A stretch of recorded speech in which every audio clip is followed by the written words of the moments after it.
Dipaksa menikah dengan pria yang pemalas. Tak disangka ternyata dia seorang CEO triliuner. Selama ini dia menyamar sebagai orang biasa. Setelah menikah aku dimanjakan dengan kekayaannya. Ia sangat menyayangiku. Sebelum masuk ke ceritanya, jangan lupa absen dulu bunda-bunda semua dari daerah mana saja, agar kita makin akrab. Dan bagi bunda yang belum subscriber, jangan lupa untuk klik tombol subscriber agar tidak ketinggalan kisah menarik selanjutnya.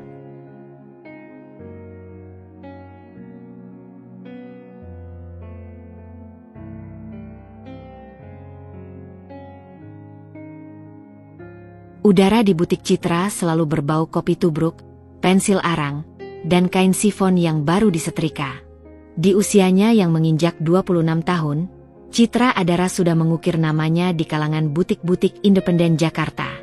Bukan nama besar memang, tapi desainnya yang berani, perpaduan warna yang tak biasa, dan detail sulaman tangan yang halus, selalu menarik perhatian klien. Di sanalah ia merasa hidup. Setiap helaan napasnya adalah seni.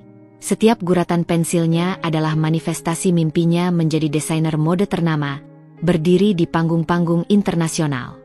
Ia membayangkan lampu sorot yang menyilaukan, tepuk tangan riuh, dan model-model tinggi semampai memperagakan karyanya. Impian itu adalah bahan bakar yang membuatnya betah lembur hingga dini hari, mengorbankan waktu luang, dan mengabaikan desakan ibunya untuk segera mapan. Citra, sampai kapan kamu mau hidup begini? Suara ibu seringkali memecah konsentrasinya, menginterupsi benang-benang imajinasi yang baru saja ia rajut. Lihatlah sepupu-sepupumu, sudah punya suami, rumah, anak. Kamu ini mau jadi apa? Citra hanya akan tersenyum tipis.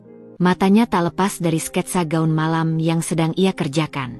Aku mau jadi desainer besar, Bu. Bukan hanya sekadar ibu rumah tangga.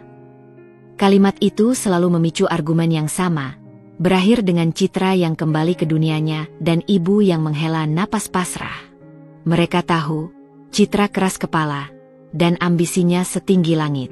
Ia selalu percaya bahwa kerja keras dan bakatnya akan membawanya ke puncak kesuksesan. Namun, di tengah kesibukan merajut impiannya, ada satu sisi kehidupan Citra yang terasa begitu hampa, percintaan.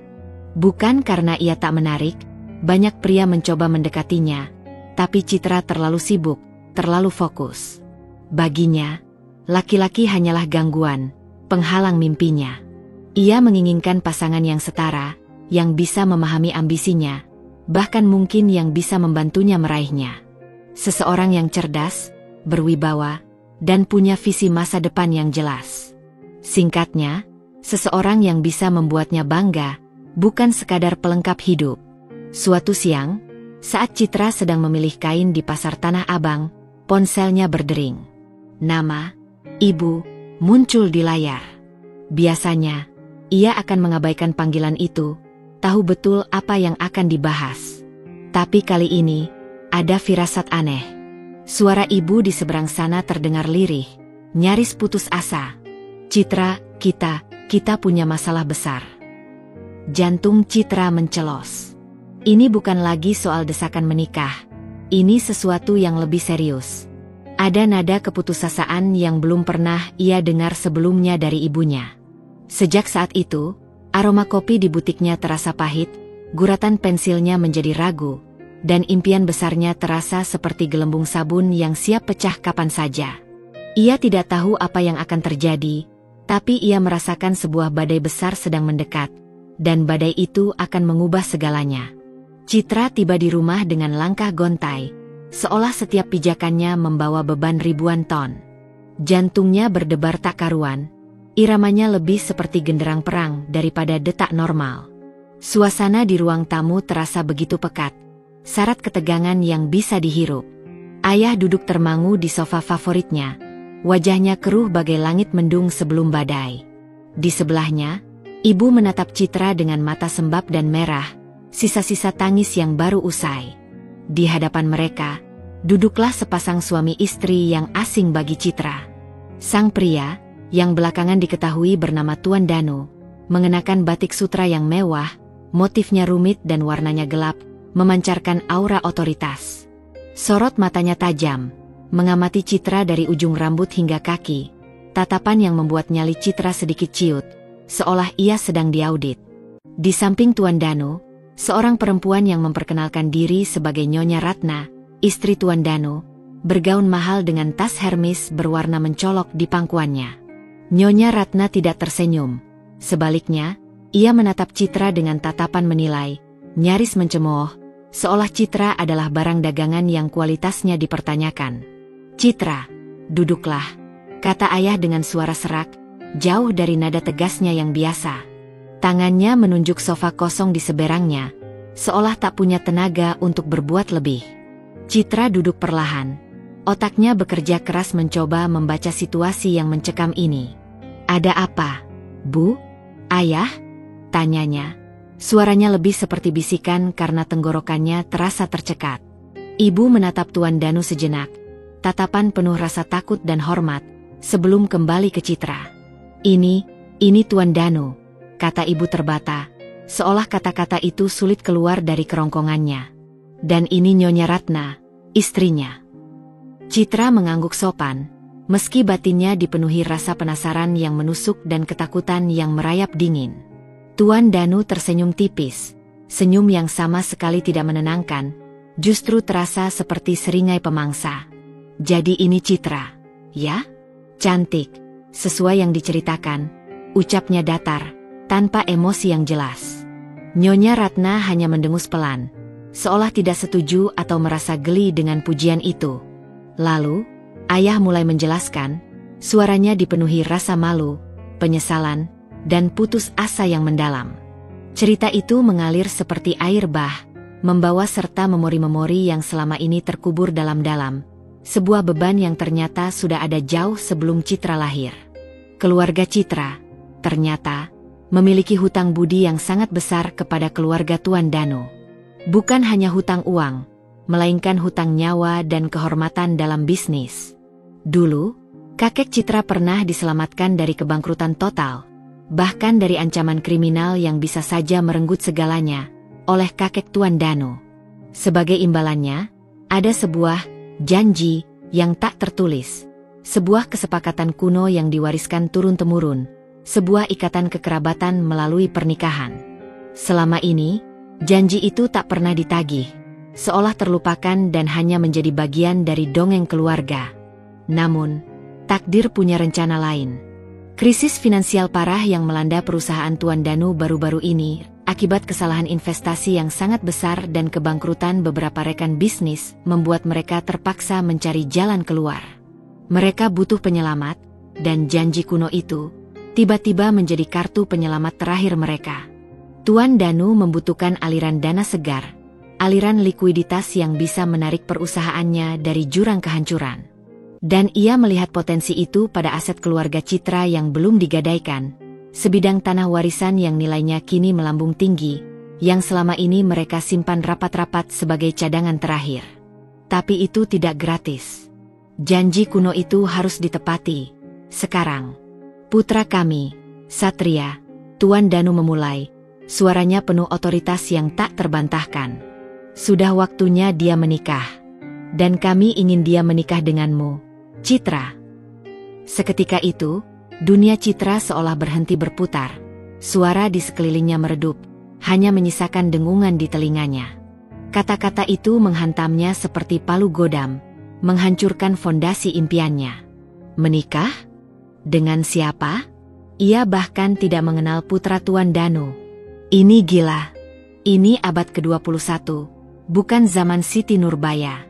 Otaknya berteriak menolak, hatinya memberontak. "Tidak mungkin," seru Citra, melompat dari duduknya, amarah dan keputusasaan membuncah. "Aku tidak bisa. Aku punya impian. Aku punya karir yang sedang kurintis. Aku bukan barang yang bisa dijodohkan begitu saja." Ibu mendekat, meraih tangan Citra yang dingin, matanya memohon, penuh air mata yang tumpah ruah. "Citra, tolong nak, dengarkan ibu. Ini satu-satunya jalan. Perusahaan ayah sedang diambang kehancuran. Kita sudah tidak punya apa-apa lagi untuk digadaikan. Jika kita tidak menyetujui ini, kita akan kehilangan segalanya. Rumah ini, butikmu. Kalimat terakhir ibu, tentang butiknya, adalah pukulan telak yang membuat Citra terdiam, napasnya tercekat. Butiknya. Tempat mimpinya bertumbuh, tempat ia menumpahkan seluruh gairah hidupnya. Jadi, ini bukan hanya soal janji kuno yang absurd, tapi juga soal pemerasan halus yang kejam. Keluarga Tuan Danu memanfaatkan kelemahan dan keputusasaan mereka saat ini untuk mendapatkan apa yang mereka inginkan. Tapi, siapa dia? Bagaimana bisa aku menikah dengan orang yang tidak kukenal? Desak Citra, suaranya bergetar menahan tangis yang semakin mendesak. Ia mencoba mencari celah, alasan, apapun untuk melarikan diri dari takdir ini. Nyonya Ratna akhirnya angkat bicara, nadanya meremehkan, seolah Citra adalah makhluk rendahan yang tak punya hak menuntut. Putra kami, dia memang agak berbeda, ujarnya, bibirnya sedikit menyungging. Dia tidak suka keramaian, tidak terlalu ambisius. Pekerjaannya serabutan, tidak tetap. Bisa dibilang, dia memang sedikit tak berguna.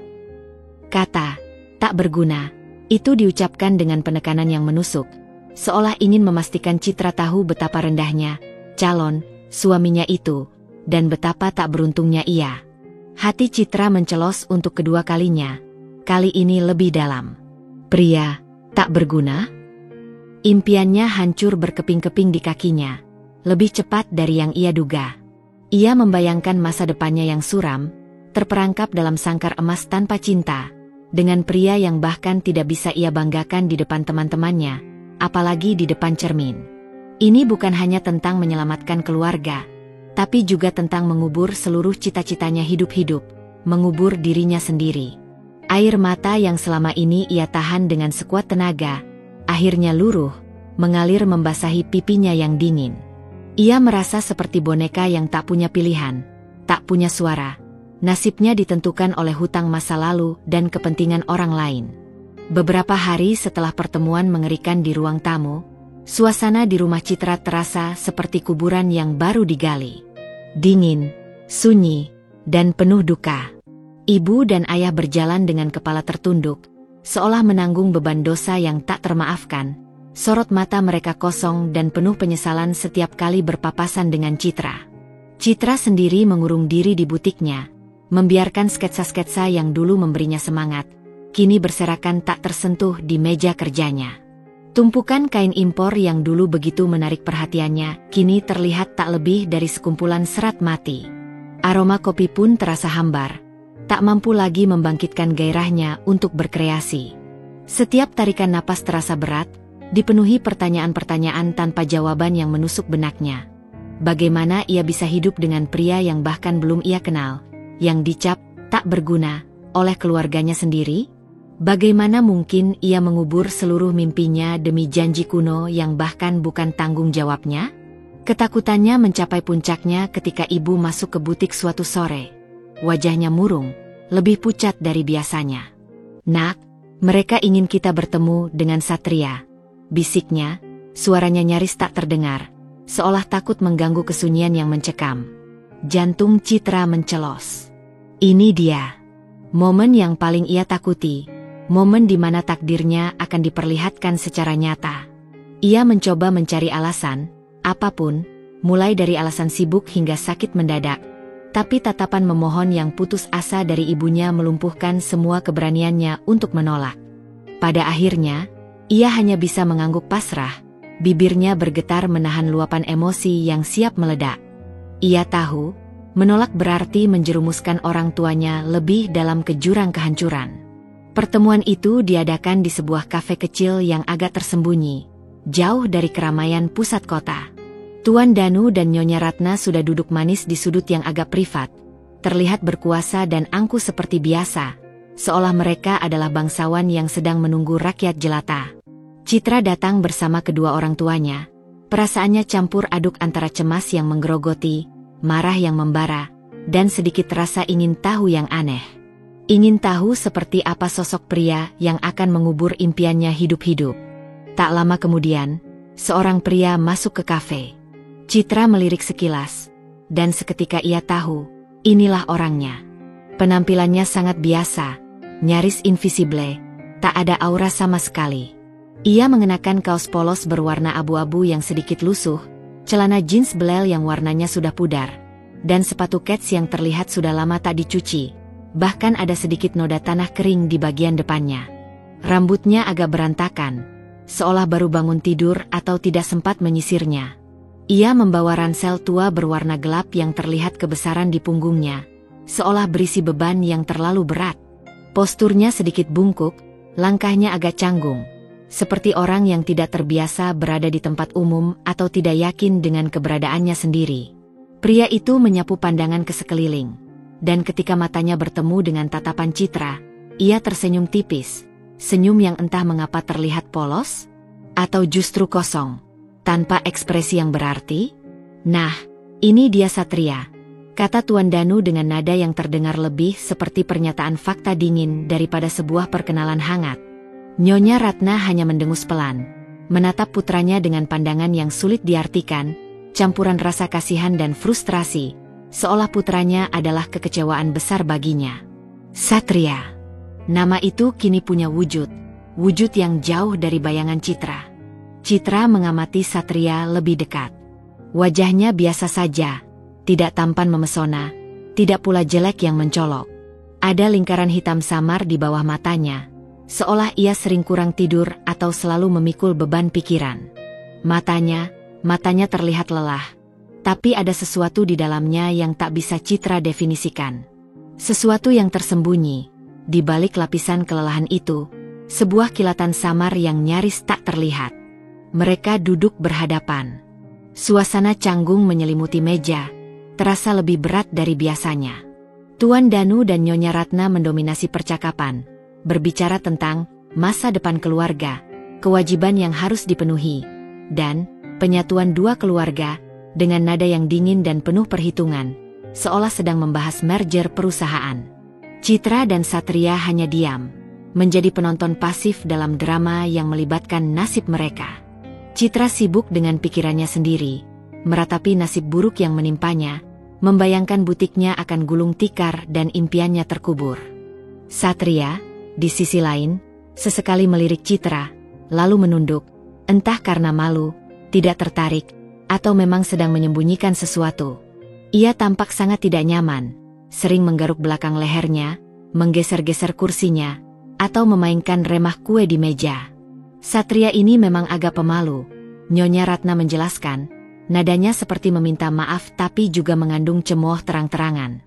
Pekerjaannya juga tidak tetap. Kadang jadi kurir pengantar barang, kadang bantu-bantu di bengkel motor teman.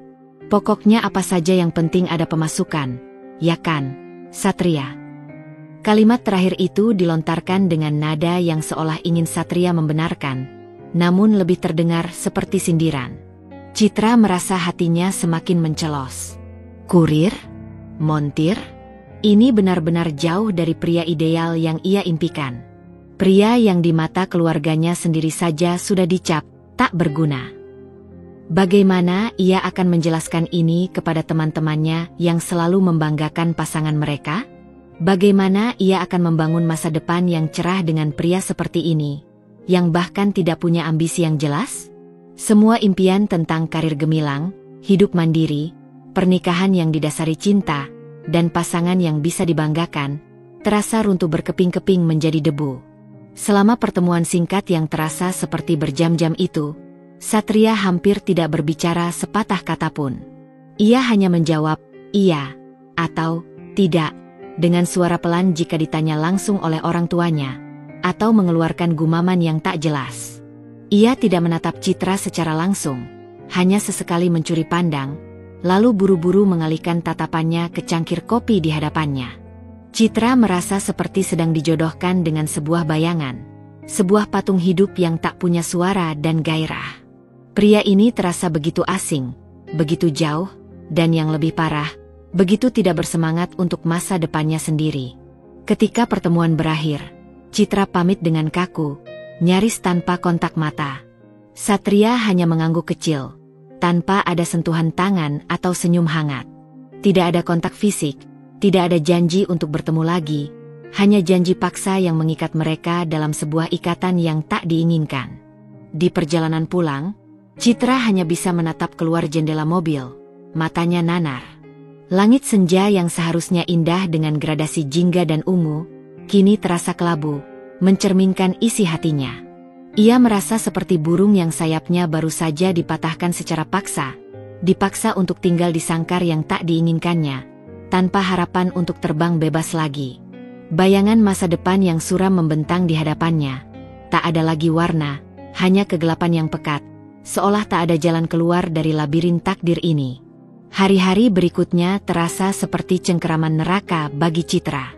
Rumah yang dulunya menjadi tempat ia merasa aman, nyaman, dan penuh inspirasi untuk berkarya, kini terasa seperti penjara yang pengap. Ibu dan ayah tak henti-hentinya memohon. Mata mereka memerah dan tatapan mereka memancarkan keputusasaan yang mendalam. Mereka terus-menerus mengingatkannya akan hutang budi yang mengikat dan konsekuensi mengerikan jika pernikahan ini dibatalkan. Ancaman kehilangan rumah masa kecil mereka, butik impian Citra, dan semua aset keluarga yang tersisa menjadi hantu yang terus membayangi, merenggut setiap detik kedamaian. "Citra, tolonglah, nak. Ayah tidak tahu harus berbuat apa lagi," bisik ayah suatu malam. Suaranya pecah, bahunya terlihat merosot seolah menanggung beban dunia. "Kita sudah menggadaikan hampir semuanya. Hingga keperhiasan nenekmu pun sudah dilepas. Ini satu-satunya jalan agar kita tidak terlunta-lunta di jalanan." Ibu bahkan sampai jatuh sakit, demam tinggi dan tubuhnya menggigil karena stres yang melumpuhkan. Melihat kedua orang tuanya hancur dan menderita seperti itu, hati Citra remuk redam. Amarahnya pada Tuan Danu dan Nyonya Ratna yang kejam, bahkan pada Satria yang seolah tak peduli dengan nasibnya, bercampur dengan rasa bersalah yang teramat sangat. Ia merasa egois, terlalu fokus pada impian pribadinya. Bagaimana bisa ia mempertahankan impian-impiannya yang gemerlap, sementara keluarganya terancam kehancuran total, kehilangan tempat berteduh, dan martabat mereka? Pilihannya terasa sesempit lorong gelap yang tak berujung, tanpa celah cahaya sedikit pun. Teman-teman Citra mulai bertanya-tanya. Mereka melihat perubahan drastis pada dirinya. Citra yang dulu ceria, penuh gairah saat menceritakan desain terbarunya, kini menjadi pendiam, murung, dan sering melamun. Lingkaran hitam di bawah matanya semakin pekat, seolah ia tak pernah tidur nyenyak. Ia selalu mencari alasan untuk menghindari pertemuan, tak sanggup menceritakan aib keluarga dan perjodohan paksa ini kepada siapapun. Beberapa teman dekatnya bahkan mencoba bertanya ada apa, memaksa Citra untuk bercerita, tapi Citra hanya bisa mengelak dengan alasan klise. Memendam beban berat ini sendirian, terasa semakin menyesakan di dadanya. Seminggu setelah pertemuan canggung di kafe yang terasa seperti wawancara kerja yang gagal, Tuan Danu menelepon. Suaranya datar, tanpa emosi, namun penuh otoritas yang tak terbantahkan.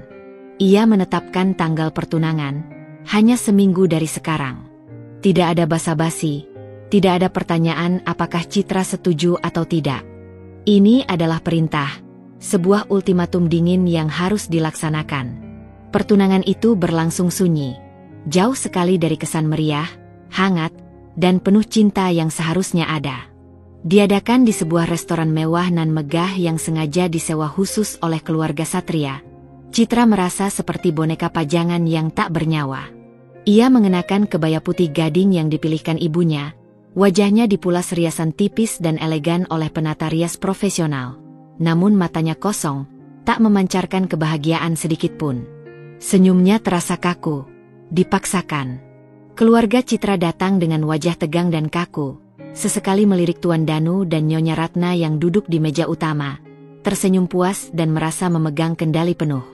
Satria datang dengan setelan jas mahal berwarna gelap, namun terlihat agak kebesaran di bahunya, seolah bukan miliknya sendiri. Rambutnya disisir rapi klimis, tapi ia tetap terlihat canggung dan tidak nyaman, bahkan lebih dari biasanya. Ia terus menunduk, menghindari tatapan mata siapapun, seolah ingin menyembunyikan diri dari dunia. Ketika tiba saatnya bertukar cincin, tangan Satria sedikit gemetar saat memasangkan cincin perak sederhana berukir minimalis di jari manis Citra. Sentuhan itu dingin, tak ada getaran emosi, tak ada kehangatan yang berarti. Citra hanya bisa menahan napas, menatap cincin yang kini melingkar di jarinya, sebuah simbol rantai yang mengikatnya pada takdir yang tak ia inginkan, sebuah janji yang ia paksakan pada dirinya sendiri. Selama acara yang berlangsung singkat namun terasa sangat panjang itu, Satria hampir tidak berbicara sepatah kata pun. Ia hanya menjawab, ya, atau tidak, jika ditanya oleh orang tuanya, atau mengeluarkan gumaman yang tak jelas ketika disapa tamu lain. Ia tidak mencoba mendekati Citra, tidak ada obrolan ringan, tidak ada upaya untuk mencoba mengenal lebih jauh, bahkan tidak ada pandangan yang mengandung rasa ingin tahu. Ia seperti patung hidup, hanya melakukan apa yang diperintahkan, tanpa inisiatif, tanpa emosi. Hal ini semakin memperkuat keyakinan Citra bahwa Satria memang pria yang tak punya inisiatif, tak punya ambisi, bahkan mungkin tak punya perasaan sama sekali, sebuah robot yang pasif. Melihat Satria, Citra merasa hampa, sebuah kekosongan yang menganga di dadanya. Tidak ada gairah, tidak ada percikan, bahkan tidak ada rasa benci yang kuat, hanya kekecewaan yang mendalam, seolah sebagian dari jiwanya telah mati. Ia membayangkan hidupnya nanti, sebuah eksistensi yang penuh kesunyian, ketiadaan makna, dan tanpa gairah. Bagaimana bisa ia berbagi ranjang, berbagi hidup, berbagi masa depan dengan pria yang terasa begitu asing, begitu jauh, dan begitu pasif seperti Satria? Pertunangan ini bukan awal sebuah kisah cinta yang romantis, melainkan awal sebuah pengorbanan besar. Pengorbanan yang Citra tidak tahu sampai kapan ia harus menanggungnya, atau apakah ia akan bertahan. Malam itu, setelah semua tamu pulang dan rumah kembali sepi, Citra melepas cincin pertunangan itu dari jarinya. Ia memandangnya di bawah lampu kamar, kilau peraknya terlihat dingin dan asing, seolah bukan bagian darinya. Ia ingin melemparnya, menghancurkannya, membuangnya jauh-jauh agar semua mimpi buruk ini berakhir. Tapi ia tahu ia tidak bisa.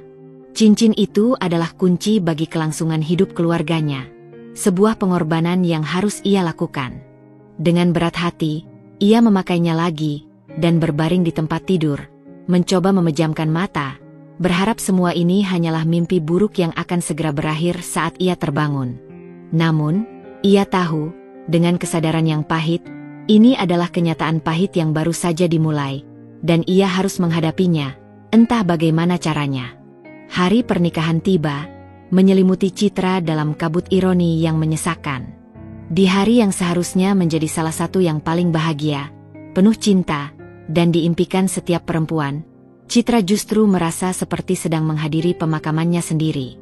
Bukan pemakaman raganya, melainkan pemakaman impian, harapan, dan kebebasannya. Tidak ada gemerlap pesta besar yang biasanya menjadi ciri khas resepsi di Jakarta. Tidak ada tawar yang sanak saudara yang memadati ruangan, atau kilauan dekorasi mewah bak negeri dongeng. Pernikahan itu dilangsungkan dengan sangat sederhana dan cenderung hikmat, di sebuah balai pertemuan kecil yang disewa keluarga Satria. Sebuah tempat yang jauh dari bayangan Citra akan pernikahan impiannya. Hanya kerabat dekat dari kedua belah pihak yang hadir, dengan wajah-wajah yang sebagian besar terlihat tegang, cemas, atau bahkan menyimpan rasa iba, kecuali Tuan Danu dan Nyonya Ratna yang tampak puas dan berkuasa, seolah mereka baru saja memenangkan pertarungan sengit. Citra mengenakan gaun pengantin putih bersih yang ia rancang sendiri, dengan sentuhan minimalis dan elegan, sesuai ciri khasnya sebagai desainer. Gaun itu seharusnya menjadi puncak impiannya, sebuah mahakarya yang akan ia kenakan di hari paling istimewa. Namun, di tubuhnya, gaun itu terasa berat, bagaikan belenggu yang dingin dan membelenggu. Riasan wajahnya tampak sempurna, flawless, berhasil menyembunyikan sembab di matanya dan kepahitan yang mengendap di dasar hatinya. Saat berjalan di lorong sempit menuju meja akad, langkahnya terasa kaku, berat, seperti robot yang diprogram untuk melakukan sebuah tugas penting, tanpa sedikit pun emosi yang nyata. Setiap langkah adalah perjuangan melawan kehampaan. Di ujung sana, Satria menunggunya dengan setelan jas rapi berwarna abu-abu gelap, yang entah mengapa terlihat sedikit kebesaran di bahunya, seolah bukan miliknya. Ia terlihat sedikit lebih bersih dan tertata dibandingkan saat pertemuan mereka yang penuh kecanggungan. Namun tetap saja, ekspresinya datar, kosong. Matanya menunduk, nyaris tidak melakukan kontak mata dengannya, atau dengan siapapun di ruangan itu. Ia terlihat seperti seseorang yang dipaksa hadir, bukan mempelai pria yang berbahagia menyambut kekasihnya. Tidak ada senyum manis yang menyambutnya, tidak ada tatapan memuja atau berbinar yang sering ia baca di novel-novel romantis. Hanya keheningan yang menyesakkan, dan janji suci yang diucapkan dengan suara rendah, nyaris tanpa emosi, sebuah janji yang terasa begitu berat dan dingin. Saya terima nikahnya Citra Adara binti Rahardian dengan mas kawin tersebut dibayar tunai. Suara Satria terdengar jelas, namun tanpa getaran kebahagiaan atau semangat yang seharusnya ada dalam pengucapan ijab kabul. Ia mengucapkannya seperti menghafal sebuah naskah. Kalimat itu, yang seharusnya menjadi awal kebahagiaan dan kebersamaan seumur hidup, justru terasa seperti palu godam yang mematikan sisa-sisa harapan Citra yang paling kecil. Resmi. Ia kini istri Satria, pria yang tak ia kenal sama sekali, yang dicap tak berguna oleh keluarganya sendiri. Sebuah ikatan yang terbentuk bukan karena cinta yang tulus, melainkan karena hutang masa lalu yang menumpuk dan paksaan yang tak bisa ia lawan. Ia merasa mual. Setelah prosesi inti, acara dilanjutkan dengan ramah tamah yang singkat dan kaku. Para tamu bergiliran menyalami pengantin. Beberapa ada yang mengucapkan selamat dengan tulus, namun banyak juga yang melontarkan tatapan prihatin dan penuh tanda tanya. Teman-teman dekat Citra yang hadir terlihat jelas kebingungan dan simpati yang mendalam di mata mereka. Mereka berbisik-bisik, bertanya-tanya mengapa pernikahan Citra begitu mendadak, tanpa kemewahan, dan tanpa kehebohan, tidak seperti gaya Citra yang berjiwa seni tinggi dan menyukai detail. Citra hanya bisa membalas dengan senyum tipis yang terasa palsu dan sakit di bibirnya, mencoba menutupi badai emosi yang berkecamuk di dalam hatinya. Yang paling menyakitkan adalah sikap Nyonya Ratna. Ia seolah menikmati perannya sebagai nyonya besar yang berkuasa. Ia berkali-kali menyindir Citra di depan umum, dengan senyum manis namun penuh racun. Syukurlah Satria bisa menikah. Susah mencari wanita yang mau menerima anakku ini, yang kerjanya serabutan dan tidak jelas, katanya, sambil melirik Citra dengan tatapan meremehkan, seolah Citra adalah pahlawan yang terpaksa berkorban. Citra pasti perempuan baik, mau berkorban untuk keluarga ya. Wanita idaman itu memang yang bisa menerima apa adanya. Setiap sindiran itu seperti tusukan pisau dingin, menusuk harga diri Citra, membuatnya merasa kecil dan terhina. Ayah dan ibu Citra hanya bisa menunduk, tak berani membantah atau membela putri mereka, karena menyadari posisi mereka yang terdesak. Sementara Satria, ia hanya diam, seolah tak mendengar, tak peduli, atau memang tak punya nyali untuk membela istrinya di depan kedua orang tuanya sendiri. Pasif, tak berdaya. Malam harinya, Citra dan Satria menempati sebuah rumah kecil yang disewakan oleh Tuan Danu. Rumah itu sangat sederhana, hanya memiliki 2 kamar tidur dan 1 kamar mandi yang agak sempit. Terletak di komplek perumahan biasa, jauh dari gemerlap pusat kota dan kemewahan yang biasa Citra lihat. Tidak ada furnitur mewah, tidak ada fasilitas modern yang ia harapkan. Kontras sekali dengan gaya hidup Citra sebelumnya, dan jauh lebih sederhana dibandingkan rumah Tuan Danu sendiri yang megah. Seolah mereka diberikan tempat penampungan saja. Ketika mereka masuk, suasana canggung yang pekat langsung menyelimuti. Udara terasa berat, dipenuhi ketidaknyamanan. Satria meletakkan ransel lamanya di sudut ruangan, lalu duduk di sofa tua yang terlihat kurang nyaman, menatap kosong ke depan. Ia masih diam, tak ada sepatah kata pun yang keluar dari bibirnya. Citra merasa seperti sedang berada di rumah orang asing, terjebak dalam perangkap tanpa jalan keluar.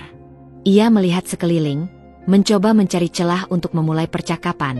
Apapun, sekadar memecah kesunyian yang mencekik dan membuat paru-parunya sesak. Ini rumahnya? Tanya Citra akhirnya. Suaranya terasa asing di telinganya sendiri, nyaris gemetar. Satria hanya mengangguk, tanpa mengangkat kepala. Ya, sudah disiapkan. Oke. Citra tak tahu harus berkata apa lagi. Pembicaraan itu mati sebelum sempat dimulai. Ia kemudian berjalan menuju kamar tidur utama. Di sana, ia menemukan sebuah tempat tidur berukuran sedang dengan spray usang, lemari pakaian tua yang terbuat dari kayu lapis, dan meja rias sederhana yang permukaannya sudah terkelupas. Ia membuka kopernya, mulai mengeluarkan pakaiannya satu persatu, sambil terus menunggu, berharap Satria akan mengatakan sesuatu, apa saja, untuk mengurangi beban di dadanya. Namun, keheningan tetaplah keheningan, menguatkan rasa kesepiannya. Tiba-tiba, suara langkah kaki Satria mendekat. Citra menahan napas, jantungnya berdegup lebih kencang. Ia berbalik, menatap Satria yang kini berdiri di ambang pintu kamar. Wajahnya masih datar, matanya sulit ditebak, namun ada sedikit keraguan di sana. Aku akan tidur di kamar sebelah, kata Satria akhirnya, suaranya pelan dan ragu, nyaris seperti permintaan maaf. Maaf, aku tahu ini canggung. Tapi, mungkin kita butuh waktu untuk menyesuaikan diri. Citra hanya bisa mengangguk, lega sekaligus semakin kecewa. Lega karena ia tidak harus menghadapi malam pertama yang canggung, apalagi dengan pria yang tak dikenalnya dan tak dicintainya. Kecewa karena ini menegaskan betapa hambar dan tanpa gairah pernikahan ini. Tidak ada upaya untuk mendekat, tidak ada keinginan untuk mencoba mengenal. Hanya ada jarak, ketidakpedulian, dan penerimaan pasrah akan nasib yang mereka berdua jalani. Satria bahkan tidak mencoba menjalin kedekatan sedikitpun. Malam itu, Citra berbaring di ranjang sendirian, menatap langit-langit kamar yang asing, bayangan masa depannya terhampar di sana, kelabu dan tak berbentuk. Statusnya sudah berubah menjadi seorang istri, namun hatinya terasa semakin kosong dan kesepian. Ini adalah awal dari kehidupan barunya. Kehidupan yang ia bayangkan akan dipenuhi dengan sketsa, kain, inspirasi, dan gemerlap panggung mode. Tapi kenyataannya, ia terkurung dalam kesunyian, dengan pria yang tak ia inginkan, dan impian yang terasa semakin menjauh, perlahan-lahan memudar ditelan realitas pahit. Kehidupan pernikahan Citra dengan Satria dimulai dengan rutinitas yang hambar, dingin, dan penuh kecanggungan yang mencekik. Setiap pagi, Citra akan terbangun dalam kesendirian di kamar yang terasa asing itu. Satria selalu sudah bangun lebih dulu, meskipun Citra tak pernah tahu persis apa yang dia lakukan di jam-jam subuh. Kadang terdengar suara samar dari dapur, seperti denting piring atau gemericik air. Kadang tidak ada suara sama sekali. Citra hanya akan menemukan sepiring roti panggang yang sudah agak dingin atau nasi goreng sederhana di meja makan, yang entah disiapkan Satria dengan tangannya sendiri atau dibeli di warung dekat rumah sebelum fajar menyingsing. Satria akan duduk di sana, sarapan dalam diam, matanya lebih sering menatap ponsel usangnya yang layarnya retak atau lembaran koran bekas yang sudah lecek. Tidak ada percakapan, tidak ada pertanyaan tentang tidur Citra, atau rencana harinya. Hanya kesunyian yang tebal, diselingi suara sendok beradu piring yang terasa begitu keras di tengah keheningan itu. Citra akan berusaha memulai pembicaraan sesekali, mencoba mencairkan suasana yang beku dan dingin di antara mereka. "Kamu mau kemana hari ini?" tanyanya suatu pagi, mencoba terdengar normal dan ramah, seolah mereka adalah pasangan biasa. Satria hanya akan menjawab singkat, dengan nada datar, "Ada urusan," atau "keluar sebentar," tanpa detail lebih lanjut. Ia tak pernah menjelaskan jenis pekerjaannya, tak pernah bercerita tentang aktivitasnya sepanjang hari. Ia akan pergi dengan ransel lusuhnya yang sama, kadang mengendarai motor tua yang suaranya bising, kadang hanya berjalan kaki seolah tak punya tujuan pasti. Citra tak pernah tahu kemana ia pergi atau apa yang ia lakukan. Ia hanya tahu Satria akan kembali di sore atau malam hari, membawa aroma jalanan yang kental, atau sesekali, membawa makanan ringan untuk Citra, seperti kue atau buah, tanpa sepatah kata pun. Ia hanya meletakkannya di meja begitu saja. Peran Satria sebagai suami benar-benar membingungkan dan membuat Citra frustrasi. Di satu sisi, ia memang tampak tak peduli dan tak berinisiatif, persis seperti yang digambarkan Nyonya Ratna. Ia jarang membicarakan masa depan, tidak pernah berdiskusi tentang keuangan rumah tangga, atau rencana membangun rumah bersama. Bahkan ia tak pernah sekalipun menanyakan tentang butik Citra atau mimpinya sebagai desainer, seolah semua itu tak penting baginya. Ia seperti bayangan, Ada tapi tak terasa kehadirannya, tak memiliki bobot emosional sama sekali. Namun, di tengah semua kehambaran itu, ada beberapa hal kecil yang membuat Citra mengernyitkan dahi, menimbulkan keraguan tipis di benaknya. Suatu kali, keran di dapur bocor parah, air membanjiri lantai. Citra sudah siap memanggil tukang ledeng dan mencari kontak darurat, tapi Satria tiba-tiba muncul dari kamar sebelah, mengambil kotak perkakas usang yang tak pernah Citra tahu ia miliki, dan dalam waktu singkat, keran itu sudah diperbaiki dengan sempurna, tanpa setetes pun rembesan. Pekerjaannya rapi dan efisien. Lain waktu, laptop Citra bermasalah parah, hang dan tak bisa dinyalakan saat ia sedang mengejar deadline desain yang mendesak. Kepanikan mulai melandanya. Satria yang biasanya tak pernah menyentuh komputer, tiba-tiba menawarkan diri melihatnya. Dalam hitungan menit, ia sudah menemukan masalahnya, yang ternyata cukup kompleks bagi Citra, dan memperbaikinya dengan cekatan, seolah memiliki pemahaman teknis yang mumpuni, bahkan lebih dari yang ia duga. Hal-hal kecil ini kontras sekali dengan Citra, tak berguna, dan serabutan yang melekat padanya, menimbulkan secercah pertanyaan di benak Citra. Siapa sebenarnya pria ini? Meskipun menunjukkan sedikit kemampuan tak terduga, Satria tetaplah pria yang tak berguna dalam hal finansial. Ia tidak pernah membawa uang banyak ke rumah, apalagi memberikan nafkah yang layak. Sebagian besar pengeluaran rumah tangga masih ditanggung orang tua Citra yang juga sedang kesusahan, dan itu membuat Citra merasa semakin bersalah. Butik Citra, yang dulu menjadi sumber kebanggaannya dan tumpuan impiannya, kini hanya memberikan penghasilan pas-pasan, cukup untuk kebutuhan pribadinya dan sedikit membantu orang tua.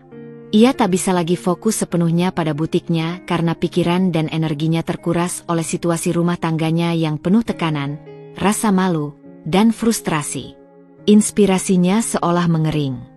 Malam hari, suasana semakin canggung dan dingin.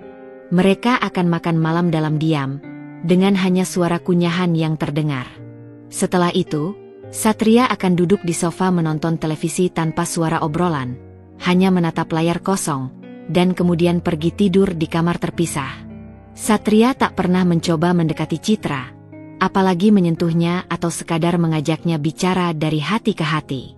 Ada dinding tak kasat mata yang tebal di antara mereka, dinding yang dibangun dari paksaan, ketidakpedulian, rasa asing yang tak berujung, dan juga kehampaan emosional yang menganga. Citra merasa seperti sedang hidup dalam sandiwara yang dipaksakan. Ia adalah seorang istri di atas kertas, tapi tidak merasakan ikatan emosional apapun dengan suaminya. Ia adalah desainer, tapi gairahnya meredup karena beban hidup yang menimpanya. Ia sering menangis dalam diam di malam hari, meratapi nasibnya yang tak adil, bertanya-tanya mengapa hidupnya harus berakhir seperti ini. Masa depannya terasa buram, dan pertanyaan, sampai kapan aku harus menjalani semua ini, terus menghantuinya, menjadikannya mimpi buruk yang nyata. Ia tahu, ia harus bertahan demi keluarganya, demi menjaga butik yang menjadi sisa-sisa impiannya. Namun, setiap hari terasa seperti perjuangan yang melelahkan, sebuah siksaan batin yang tak berujung. Kehidupan Citra sebagai Nyonya Satria semakin menunjukkan sisi pahitnya. Selain rutinitas hambar dan penuh kecanggungan yang mencekik di rumah kecil mereka, tekanan eksternal mulai meruncing, terutama dari Nyonya Ratna. Bagi Nyonya Ratna, Citra adalah menantu yang terpaksa diterima. Seorang perempuan yang dianggapnya tak pantas namun diuntungkan dari situasi putranya yang dianggapnya tak berharga dan tak punya masa depan. Nyonya Ratna tak pernah melewatkan kesempatan sekecil apapun untuk melontarkan sindiran tajam, yang selalu dibungkus dengan senyum manis namun penuh racun.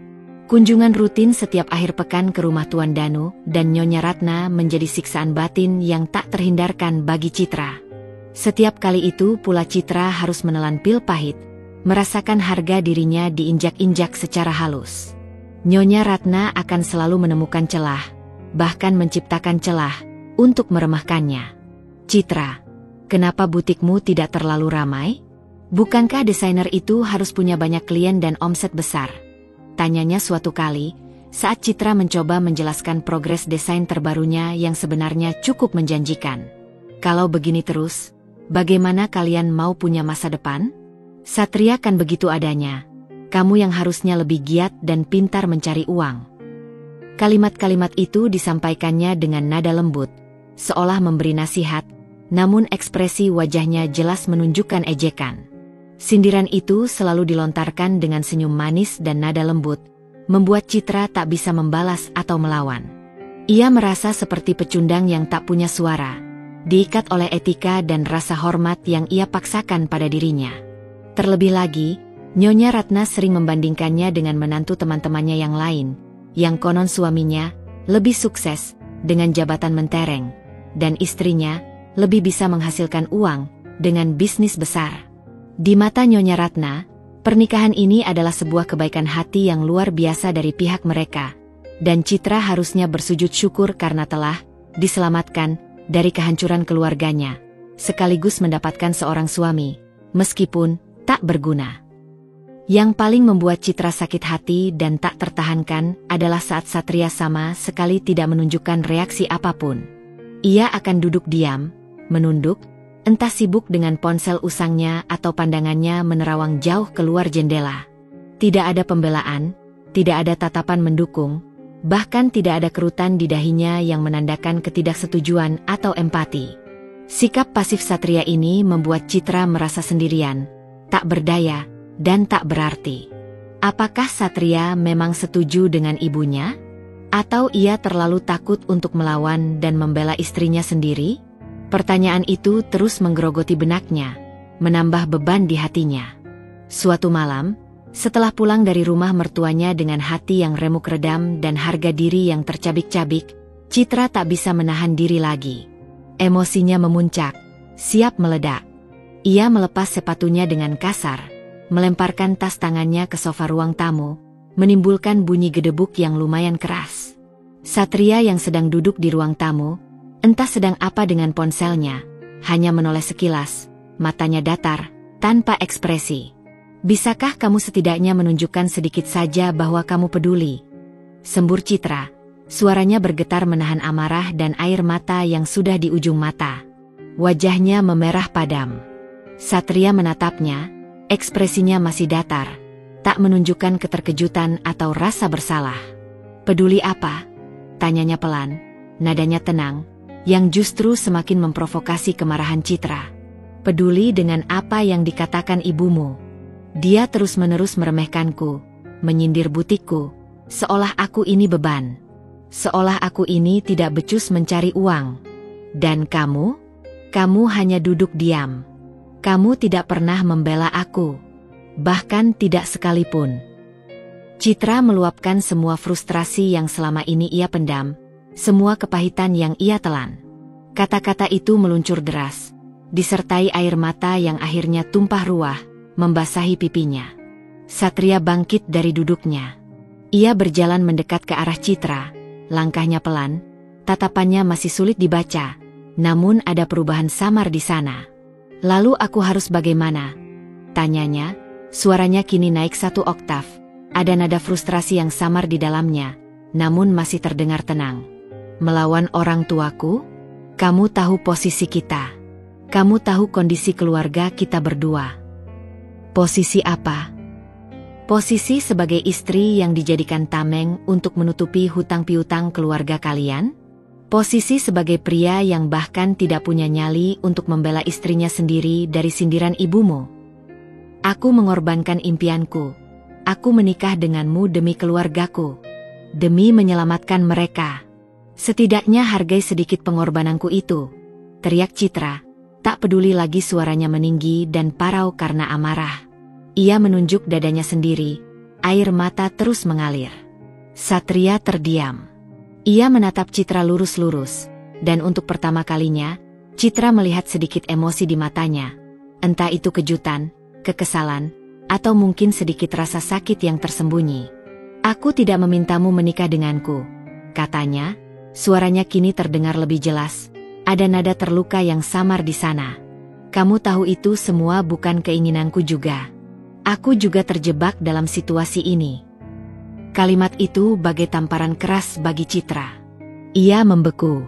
Benar. Itu adalah fakta pahit yang selama ini ia coba abaikan. Ini bukan keinginan Satria juga. Ia terjebak sama seperti Citra, mungkin dengan caranya sendiri. Rasa marah Citra mendadak mengempis, digantikan oleh kekosongan yang menyesakan dan rasa bersalah yang tiba-tiba muncul. Mereka berdua adalah korban dari situasi ini. Ya, aku tahu, bisik Citra, air matanya masih mengalir. Namun kini bukan karena amarah, melainkan karena kesedihan yang mendalam. Kita berdua terjebak dalam sandiwara ini. Setelah pertengkaran itu, suasana di rumah mereka semakin dingin dan terekam jelas di udara. Dinding tak kasat mata yang memisahkan mereka terasa semakin tinggi dan tebal. Jarak di antara mereka semakin lebar, diisi oleh kesunyian yang disengaja. Citra kembali mengurung diri dalam kesendiriannya, mencoba fokus pada butiknya meski inspirasinya terasa kering dan jiwanya letih. Satria kembali ke dunianya yang misterius, pergi pagi dan pulang malam, tanpa ada lagi upaya untuk memulai pembicaraan, atau bahkan sekadar menanyakan kabar Citra. Pertengkaran pertama mereka, alih-alih menjadi titik balik untuk perbaikan atau pemahaman, justru semakin mempertegas jurang pemisah di antara dua jiwa yang terpaksa bersatu, namun tak pernah benar-benar bertemu. Citra merasa putus asa, seolah tak ada harapan lagi untuk masa depan mereka berdua. Pertengkaran dingin yang terjadi di antara Citra dan Satria meninggalkan bekas luka yang mendalam, bukan hanya pada dinding-dinding rumah yang seolah mengatup rapat, tetapi juga pada batin Citra. Ia merasa lelah secara emosional, terkuras habis oleh pertarungan yang tak berujung melawan takdir dan kekosongan hatinya. Ia mencoba mencari cara untuk bertahan, untuk membuat hari-harinya sedikit lebih berarti, mencari secercah harapan di tengah badai. Ia kembali memaksakan diri untuk fokus pada butiknya, mencoba memadamkan api gairah yang sempat meredup, berharap dalam seni ia bisa melarikan diri dari kenyataan pahit. Namun, inspirasi terasa sulit datang. Bayangan Satria dan perjodohan paksa selalu membayangi setiap guratan sketsa, setiap pilihan kain. Meskipun jarak emosional di antara mereka semakin lebar, menciptakan jurang yang menganga, Citra mulai memperhatikan beberapa keanehan kecil pada diri Satria yang kian membingungkan, seolah ia adalah sebuah teka-teki yang tak terpecahkan. Satria masih pergi pagi-pagi sekali dengan motor tuanya yang bising, kadang pulang larut malam, membuat Citra bertanya-tanya tentang keberadaannya sepanjang hari. Namun, sesekali, Citra memergoki Satria sedang membaca buku-buku tebal yang topiknya sangat spesifik dan kompleks. Ekonomi makro, investasi global, bahkan teori kuantum yang sangat abstrak. Buku-buku itu tampak kontras sekali dengan Citra, kurir, atau montir serabutan, yang disematkan padanya oleh Nyonya Ratna. Ini bukan bacaan biasa, melainkan materi yang membutuhkan pemahaman mendalam dan tingkat intelektual tinggi. Pernah suatu kali, saat Citra sedang membereskan ruang tamu, ia menemukan selembar kertas yang jatuh dari ransel Satria yang usang. Itu adalah cetakan laporan keuangan sebuah perusahaan besar yang namanya cukup familiar di media massa, lengkap dengan analisis mendalam, grafik-grafik rumit, dan proyeksi keuntungan yang kompleks. Citra bukan ahli ekonomi, ia seorang desainer, namun ia tahu bahwa data tersebut bukan sekadar laporan biasa. Ini adalah analisis yang hanya bisa dibuat oleh seorang profesional yang sangat kompeten dan memiliki akses ke informasi tingkat tinggi di bidangnya. Otaknya mulai bekerja keras, mencoba menghubungkan potongan-potongan teka-teki yang tak masuk akal ini. Mengapa seorang kurir memiliki dokumen seperti ini? Selain itu, Satria juga memiliki kebiasaan aneh lainnya. Ia seringkali menghabiskan waktu berjam-jam di kamar sebelah, yang ia klaim sebagai kamar tidurnya, dengan pintu tertutup rapat. Citra kadang mendengar suara ketikan keyboard yang cepat dan teratur dari balik pintu itu, seperti seseorang yang sedang bekerja serius di komputer atau mengetik laporan penting. Namun, ia tak pernah melihat Satria membawa laptop canggih, hanya ponsel usangnya yang layarnya retak. Jika Citra mendekat ke arah pintu, suara ketikan itu akan berhenti tiba-tiba, seolah Satria tidak ingin aktivitasnya diketahui. Keheningan yang tiba-tiba itu semakin memupuk kecurigaan Citra. Suatu sore yang cerah, saat Citra pulang dari butik dengan perasaan sedikit lebih ringan setelah menyelesaikan desain yang sulit, Ia melihat sebuah mobil sedan mewah berwarna hitam mengkilap terparkir agak jauh dari rumah mereka, seolah sengaja menyembunyikan diri. Seorang pria berjas rapi, dengan penampilan yang sangat profesional dan aura berwibawa, tampak sedang berbicara dengan Satria di sisi jalan. Mereka tidak menyadari kehadiran Citra yang baru saja turun dari taksi. Pria berjas itu terlihat sangat hormat kepada Satria, membungkuk dan mengangguk-angguk berulang kali saat berbicara, seolah Satria adalah atasannya yang sangat penting. Percakapan mereka terdengar serius, sesekali dibarengi gestur tangan yang menjelaskan sesuatu yang rumit. Ketika pria berjas itu akhirnya menyadari Citra ada di dekat sana, ia langsung menunjukkan raut wajah panik, buru-buru masuk ke mobilnya, dan melesat pergi dengan kecepatan tinggi, meninggalkan kepulan debu. Satria hanya menatap Citra dengan ekspresi datar seperti biasa, seolah tak ada yang terjadi, tak ada yang perlu dijelaskan. "Siapa itu?" tanya Citra. Alisnya mengernyit tajam, matanya menyipit penuh kecurigaan. "Kolega lama," jawab Satria singkat, lalu langsung masuk ke dalam rumah, menghindari tatapan Citra dan pertanyaan lebih lanjut. Ia tak memberikan detail sedikit pun. Kolega macam apa yang mengendarai mobil mewah, bersikap sangat hormat, dan begitu panik saat melihat istri dari kolega lamanya itu? Pertanyaan itu berputar-putar di benak Citra. Kecurigaan Citra kini bukan lagi sekadar firasat, melainkan sebuah keyakinan yang perlahan menguat. Ini bukan hanya tentang Satria yang pasif atau pendiam. Ada sesuatu yang lain. Ada rahasia besar, sesuatu yang sangat penting, yang ia sembunyikan rapat-rapat di balik penampilannya yang sederhana dan pekerjaannya yang serabutan. Sikap acuh tak acuhnya, pekerjaannya yang misterius, buku-buku yang dibacanya, bahkan tingkah laku kedua orang tuanya yang kadang terlihat begitu menahan diri dan patuh di hadapan Satria, semua itu terasa tidak sinkron, bagai kepingan puzzle yang tak cocok. Meskipun kebingungan dan kecurigaannya semakin mendalam, Citra tak berani bertanya lebih jauh. Pengalaman pertengkaran pertama yang dingin itu membuatnya sadar bahwa setiap upaya untuk mendekat atau menuntut penjelasan hanya akan memperlebar jurang di antara mereka, atau bahkan menimbulkan konflik baru yang tak ingin ia hadapi. Ia memilih untuk menyimpan semua pertanyaan itu di benaknya, mengamati Satria dari jauh, seperti sedang menyaksikan sebuah sandiwara yang ia tak tahu alur ceritanya, dan ia hanya seorang penonton yang kebetulan berada di barisan depan. Namun, rasa ingin tahu itu, perlahan namun pasti, mulai mengalahkan keputusasaan yang melingkupinya.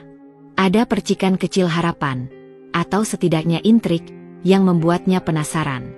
Ia mulai merasa sedikit tergoda untuk mencari tahu, untuk menggali lebih dalam misteri Satria, meskipun ia tahu risikonya bisa jadi sangat besar. Rasa ingin tahu Citra terhadap Satria semakin menguat, mengalahkan rasa hampa, kekecewaan, dan bahkan amarah yang selama ini mengendap di hatinya. Potongan-potongan misteri yang ia temukan, buku-buku ekonomi yang kompleks, cetakan laporan keuangan perusahaan besar, pertemuan rahasia dengan pria berjas mewah terus berputar di benaknya. Bagaikan roda gigi yang terus berputar tanpa henti. Ia tidak bisa mengabaikannya lagi. Ada sesuatu yang sangat tidak beres, sesuatu yang disembunyikan Satria dengan sangat rapat, dan ia merasa harus mencari tahu kebenarannya. Suatu malam, Citra tidak bisa tidur. Jam menunjukkan pukul 2 dini hari, namun matanya tetap terbuka lebar, menatap langit-langit kamar yang gelap. Keheningan rumah terasa mencekik. Ia kemudian mendengar suara samar dari kamar sebelah, kamar Satria. Bukan suara ketikan keyboard yang cepat dan teratur seperti biasanya, melainkan suara gesekan kursi yang pelan, diikuti oleh desah napas. Dengan langkah hati-hati, ia bangkit dari tempat tidur, menarik selimut tipis yang melilit tubuhnya, dan mengendap-endap menuju pintu kamar Satria yang kebetulan sedikit terbuka. Dari celah sempit itu, ia mengintip. Ia melihat Satria duduk di kursi kecil dekat jendela, membelakanginya, memandangi langit malam yang gelap pekat. Ada sebatang rokok menyala di tangannya. Asapnya mengepul tipis dan meliuk-liuk di udara yang dingin. Citra belum pernah melihat Satria merokok sebelumnya, atau sekadar melihatnya terjaga selarut ini. Ada ekspresi yang tidak biasa di wajah Satria, sesuatu yang jauh dari datar dan pasif yang biasa ia tunjukkan.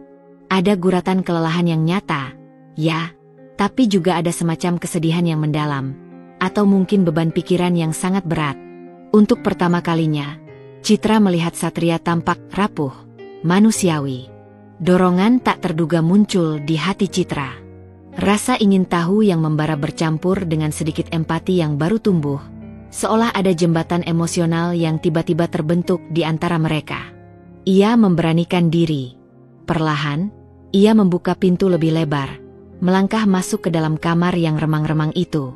Suara pintu yang berderit kecil membuat Satria tersentak kaget.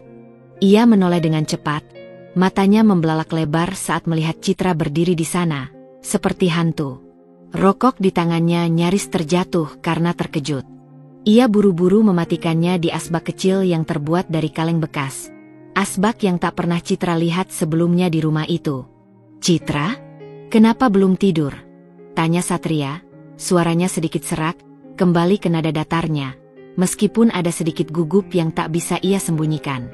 Aku dengar suara," jawab Citra jujur, memilih untuk tidak berbohong. "Kamu baik-baik saja?" Satria mengangguk pelan, menghindari tatapan Citra.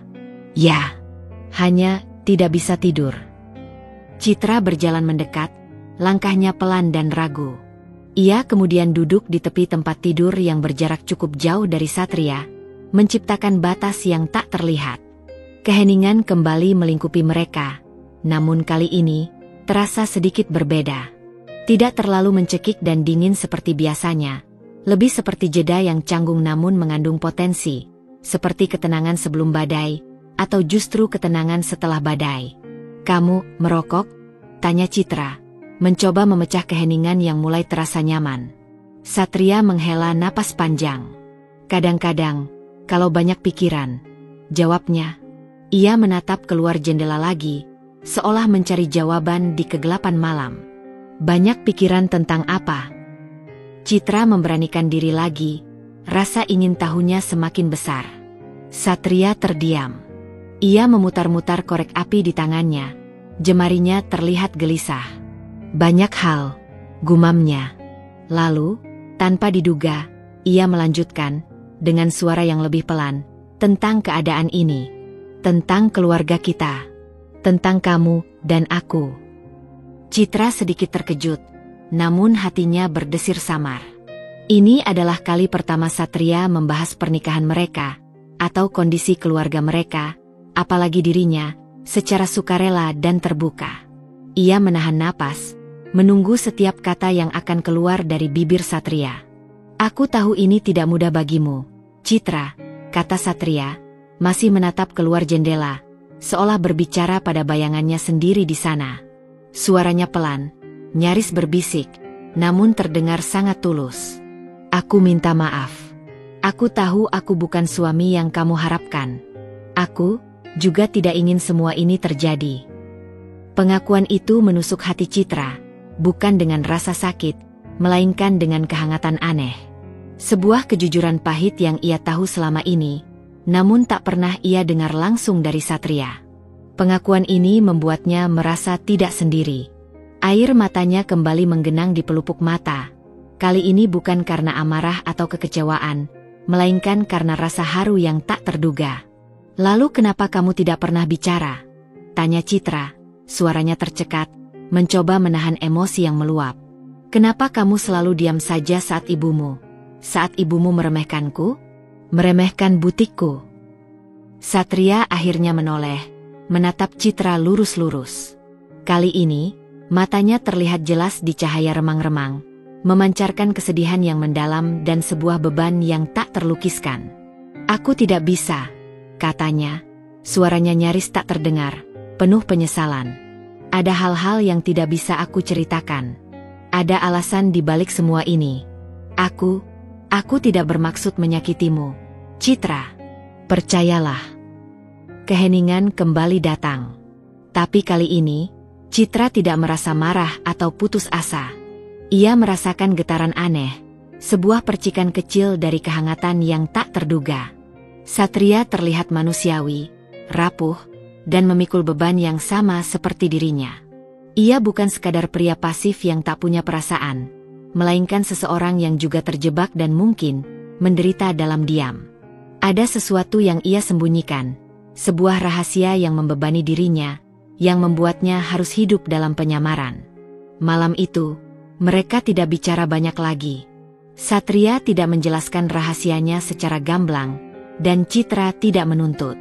Tapi ada jembatan kecil yang mulai terbangun di antara mereka, jembatan yang terbuat dari pengakuan kesedihan bersama dan sedikit empati yang baru tumbuh. Citra mulai melihat Satria bukan lagi sebagai pria tak berguna yang hanya bisa menyusahkan, melainkan sebagai seseorang yang juga terjebak, dan mungkin memikul beban yang jauh lebih besar dari yang ia duga. Rasa ingin tahunya kini bercampur dengan harapan samar bahwa mungkin, di balik semua misteri itu, ada sesuatu yang bisa mereka temukan bersama, sebuah kebenaran yang akan mengubah segalanya. Malam itu, untuk pertama kalinya sejak menikah, Citra bisa tidur sedikit lebih tenang, dengan secercah harapan di hatinya yang hambar. Percakapan singkat di dini hari itu, betapapun singkat dan penuh kecanggungan, telah mengubah sesuatu yang fundamental dalam diri Citra. Dinding es yang selama ini ia bangun kokoh di sekeliling Satria mulai menunjukkan retakan-retakan halus. Rasa hampa dan amarah yang dulu menguasai hatinya perlahan digantikan oleh gelombang rasa penasaran yang mendalam. Dan sedikit, sangat sedikit, rasa simpati yang terasa asing namun nyata. Ia tak bisa lagi melihat Satria hanya sebagai pria, tak berguna, yang pasif dan tak berambisi. Tidak, ia adalah sebuah misteri yang harus dipecahkan. Sebuah kotak Pandora yang menunggu untuk dibuka. Citra memutuskan untuk mengamati Satria lebih saksama. Setiap gerak-gerik, setiap kata yang keluar dari bibirnya, setiap kebiasaan kecilnya, kini menjadi objek pengamatan intens. Ia mulai memperhatikan detail-detail yang selama ini ia abaikan, menganggapnya sepele. Satria, misalnya, seringkali menerima telepon yang sangat singkat, nyaris tanpa suara, dan selalu di luar rumah. Jika ia terpaksa mengangkatnya di dalam, ia akan berbisik dengan nada serius, penuh kehati-hatian, bahkan cenderung paranoid. Jika Citra tak sengaja lewat atau mendekat, Satria akan langsung mematikan panggilan atau mengalihkan pembicaraan dengan gugup, seolah tak ingin Citra mendengar sepatah kata pun. Ini semakin memperkuat dugaannya bahwa Satria menyembunyikan sesuatu yang besar, sesuatu yang sangat penting dan rahasia. Suatu sore, saat Satria sedang tidur siang di kamarnya, Citra tak bisa lagi menahan dorongan rasa ingin tahunya yang membuncah. Ia memberanikan diri masuk ke kamar itu. Jantungnya berdebar kencang, diselimuti rasa bersalah karena telah melanggar privasi, sekaligus dorongan kuat yang tak tertahankan untuk mencari tahu kebenaran. Ia memeriksa meja kecil di samping tempat tidur. Tak ada apa-apa yang mencurigakan di permukaan. Hanya beberapa buku tebal yang sering ia lihat, tertata rapi. Kemudian, matanya yang jeli menangkap sesuatu yang tersembunyi dengan cerdik di bawah tumpukan majalah bekas yang teronggok di sudut ruangan, di balik tumpukan koran.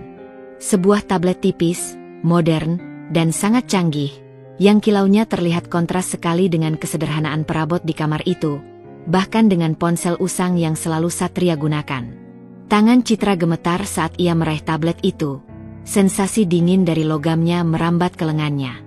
Layarnya menyala saat ia menyentuhnya, dan ia mendapati Satria tidak mengunci perangkat itu dengan password. Citra menahan napas, merasa seperti seorang detektif yang baru saja menemukan petunjuk krusial. Di layar utama, ia melihat deretan aplikasi bisnis yang asing, data saham yang bergerak cepat, grafik pasar modal yang kompleks, dan feed berita ekonomi global. Citra bukan ahli ekonomi, ia seorang desainer, namun ia tahu bahwa data tersebut bukan sekadar informasi biasa. Ini adalah alat kerja seorang profesional tingkat tinggi, seorang pemain besar di dunia finansial, bukan kurir atau montir bengkel. Ia menggeser layar dan menemukan sebuah folder bernama Proyek A. Jari-jarinya bergetar saat ia membukanya, dan matanya membelalak tak percaya. Di dalamnya ada presentasi PowerPoint dengan logo perusahaan besar yang sering muncul di berita ekonomi, bahkan terpampang di papan iklan raksasa di jalan-jalan protokol Jakarta. Slide-slide itu berisi strategi investasi miliaran rupiah, laporan laba rugi yang fantastis, dan rencana ekspansi global yang ambisius. Dan kemudian, sebuah slide yang membuat napas Citra tercekat. Di salah satu slide terakhir, terpampang foto Satria, mengenakan setelan jas mewah yang pas di tubuhnya, dengan rambut tertata rapi, berdiri di depan sebuah layar besar dengan logo perusahaan yang sama. Di bawah fotonya, terukir jelas tulisan tebal, Direktur Utama, Satria Dirgantara. Darah Citra berdesir hebat, mengalir deras ke seluruh tubuhnya, menciptakan sensasi panas dingin. Rasanya seperti disambar petir di siang bolong, namun ia tidak mati. Justru hidupnya baru saja diguncang oleh kebenatan yang sangat mengejutkan. Direktur Utama? CEO? Triliuner? Selama ini ia hidup dengan seorang pemimpin raksasa yang menyamar sebagai pria sederhana, bahkan tak berguna. Persis seperti yang dilabelkan kepadanya, semua potongan puzzle yang selama ini terpisah, berserakan tanpa makna, kini menyatu dengan cepat, membentuk gambaran yang sangat mengejutkan dan sulit dipercaya. Pria yang dingin, pasif, dan selalu terlihat sederhana ini adalah bos dari perusahaan multinasional yang omsetnya tak terbayangkan, seseorang yang punya kekuasaan dan pengaruh besar. Ia membalik tablet itu, mencoba mencerna informasi. Di sana, di bagian belakang casing yang terbuat dari material premium, ia melihat ukiran kecil yang jelas, Dirgantara Corp. Nama itu beresonansi di benaknya, sebuah nama yang sangat familiar di jagat bisnis Indonesia. Jadi, ini semua adalah sandiwara? Sebuah penyamaran besar yang telah direncanakan dengan rapi? Tapi untuk apa? Dan mengapa ia harus menjadi bagian dari sandiwara ini? Mengorbankan impiannya, harga dirinya, dan kebahagiaannya? Kemarahan yang sempat mereda setelah percakapan dini hari itu kini membuncah kembali. Jauh lebih besar, lebih membakar, dan lebih pahit dari sebelumnya. Ia merasa dipermainkan, dibohongi mentah-mentah, dan diperlakukan seperti pion tak berharga dalam permainan catur orang lain. Wajah polos Satria, sikap diamnya, kebiasaan canggungnya, bahkan kata-kata, "Aku juga tidak ingin semua ini terjadi," yang sempat memberinya simpati, semua itu kini terasa seperti kebohongan besar yang diperankan dengan sempurna oleh seorang aktor ulung. Citra segera meletakkan tablet itu kembali ke tempatnya semula, persis seperti ia menemukannya. Ia bergegas keluar dari kamar Satria, napasnya memburu, paru-parunya terasa sesak. Ia menuju kamar mandi, menyalakan keran dengan keras, dan membasuh wajahnya berulang kali dengan air dingin, mencoba menenangkan diri dari badai emosi yang berkecamuk di dalam hatinya. Air mata bercampur dengan air keran, namun kali ini, itu adalah air mata kemarahan yang membara, frustrasi yang tak tertahankan, dan rasa dikhianati yang sangat dalam. Ia menatap pantulan dirinya di cermin. Seorang wanita yang telah mengorbankan segalanya, impian, masa depan, dan bahkan kebahagiaannya sendiri, menikah dengan seorang pria yang ia pikir tidak memiliki apa-apa, yang ia anggap tak berguna, hanya untuk menemukan bahwa suaminya adalah seorang penguasa dengan kekayaan tak terbatas. Seorang CEO triliuner yang selama ini dengan sengaja menyembunyikan identitas aslinya. Ini adalah pengkhianatan yang tak termaafkan, sebuah lelucon keji yang dimainkan oleh takdir. Dan Citra, kini, merasa seperti korban yang paling menyedihkan dari semua ini. Kemarahan Citra mendidih, jauh lebih panas daripada bara api yang ia lihat di perapian pada film-film romantis. Bukan lagi hanya rasa kesal atau frustrasi. Ini adalah amarah murni yang membakar setiap serat di tubuhnya. Rasa dikhianati mencengkeramnya begitu kuat, membuat setiap pikirannya kalut dan tak bisa berpikir jernih. Semua percakapan yang ia dengar, semua sindiran yang ia telan dari Nyonya Ratna, semua penderitaan dan pengorbanan yang ia alami selama ini terasa seperti lelucon keji yang direncanakan dengan sangat matang, sebuah drama murahan yang menjadikannya objek penderita. Ia merasa harga dirinya, martabatnya, dan seluruh keberadaannya hancur berkeping-keping, diinjak-injak oleh sebuah kebohongan besar. Ia menghabiskan sisa hari itu di butiknya, mencoba meredakan gejolak dalam dirinya. Namun, setiap jahitan benang terasa seperti tusukan ke dalam hatinya. Setiap pilihan warna kain terasa kelabu dan tak berarti. Ia tak bisa lagi menahan diri untuk tidak mengonfrontasi Satria. Jiwanya menuntut kebenaran, menuntut penjelasan. Malam itu, ia pulang dengan tekad bulat, langkahnya mantap, penuh keberanian yang didorong oleh amarah. Ketika Citra membuka pintu rumah, suasana di dalamnya terasa begitu kontras dengan badai di hatinya. Satria sudah ada di ruang tamu, duduk di sofa tua, matanya menatap kosong ke televisi yang menyala tanpa suara, seolah sedang menonton sebuah drama bisu. Ia seperti biasa, mengenakan kaos polos berwarna gelap dan celana jeans belel, penampilannya sangat santai, bahkan cenderung acuh tak acuh. Pemandangan itu, yang tadinya sempat memicu simpati samar Citra, kini justru menyulut api kemarahan yang lebih besar dan membakar. Penyamaran itu terasa begitu sempurna, begitu teliti, begitu menjijikkan dan manipulatif di matanya. Citra tidak berkata apa-apa. Ia berjalan lurus ke arah Satria, langkahnya berat dan dipenuhi amarah yang membara. Suara sepatunya beradu lantai terdengar jelas di keheningan. Ia berdiri tepat di hadapan Satria, melipat tangan di dada, menatap tajam ke mata Satria yang kini mulai menoleh, terkejut melihat aura yang berbeda, yang penuh permusuhan, terpancar dari Citra. Ekspresi polos yang biasa Satria kenakan mulai menunjukkan kerutan tipis. "Sudah selesai dengan sandiwara murahanmu, Tuan Dirgantara?" tanya Citra, suaranya pelan namun menusuk, penuh sarkasme yang dalam, setiap kata mengandung racun. Satria membeku di tempatnya. Bola matanya melebar sedikit, menunjukkan keterkejutan yang nyata, seolah baru saja tertangkap basah. Ekspresi datar yang selalu ia kenakan kini retak, tergantikan oleh sedikit kepanikan yang terlihat jelas di wajahnya. Ada keringat dingin yang mulai muncul di dahinya. Apa maksudmu, Citra?" tanyanya, suaranya sedikit tercekat, bergetar menahan gejolak emosi. "Oh, jangan pura-pura tidak tahu," seru Citra, tak bisa lagi menahan diri. Amarahnya meledak seperti gunung berapi. Ia membungkuk sedikit, mencondongkan tubuhnya ke arah Satria, matanya berkilat-kilat marah bagai api.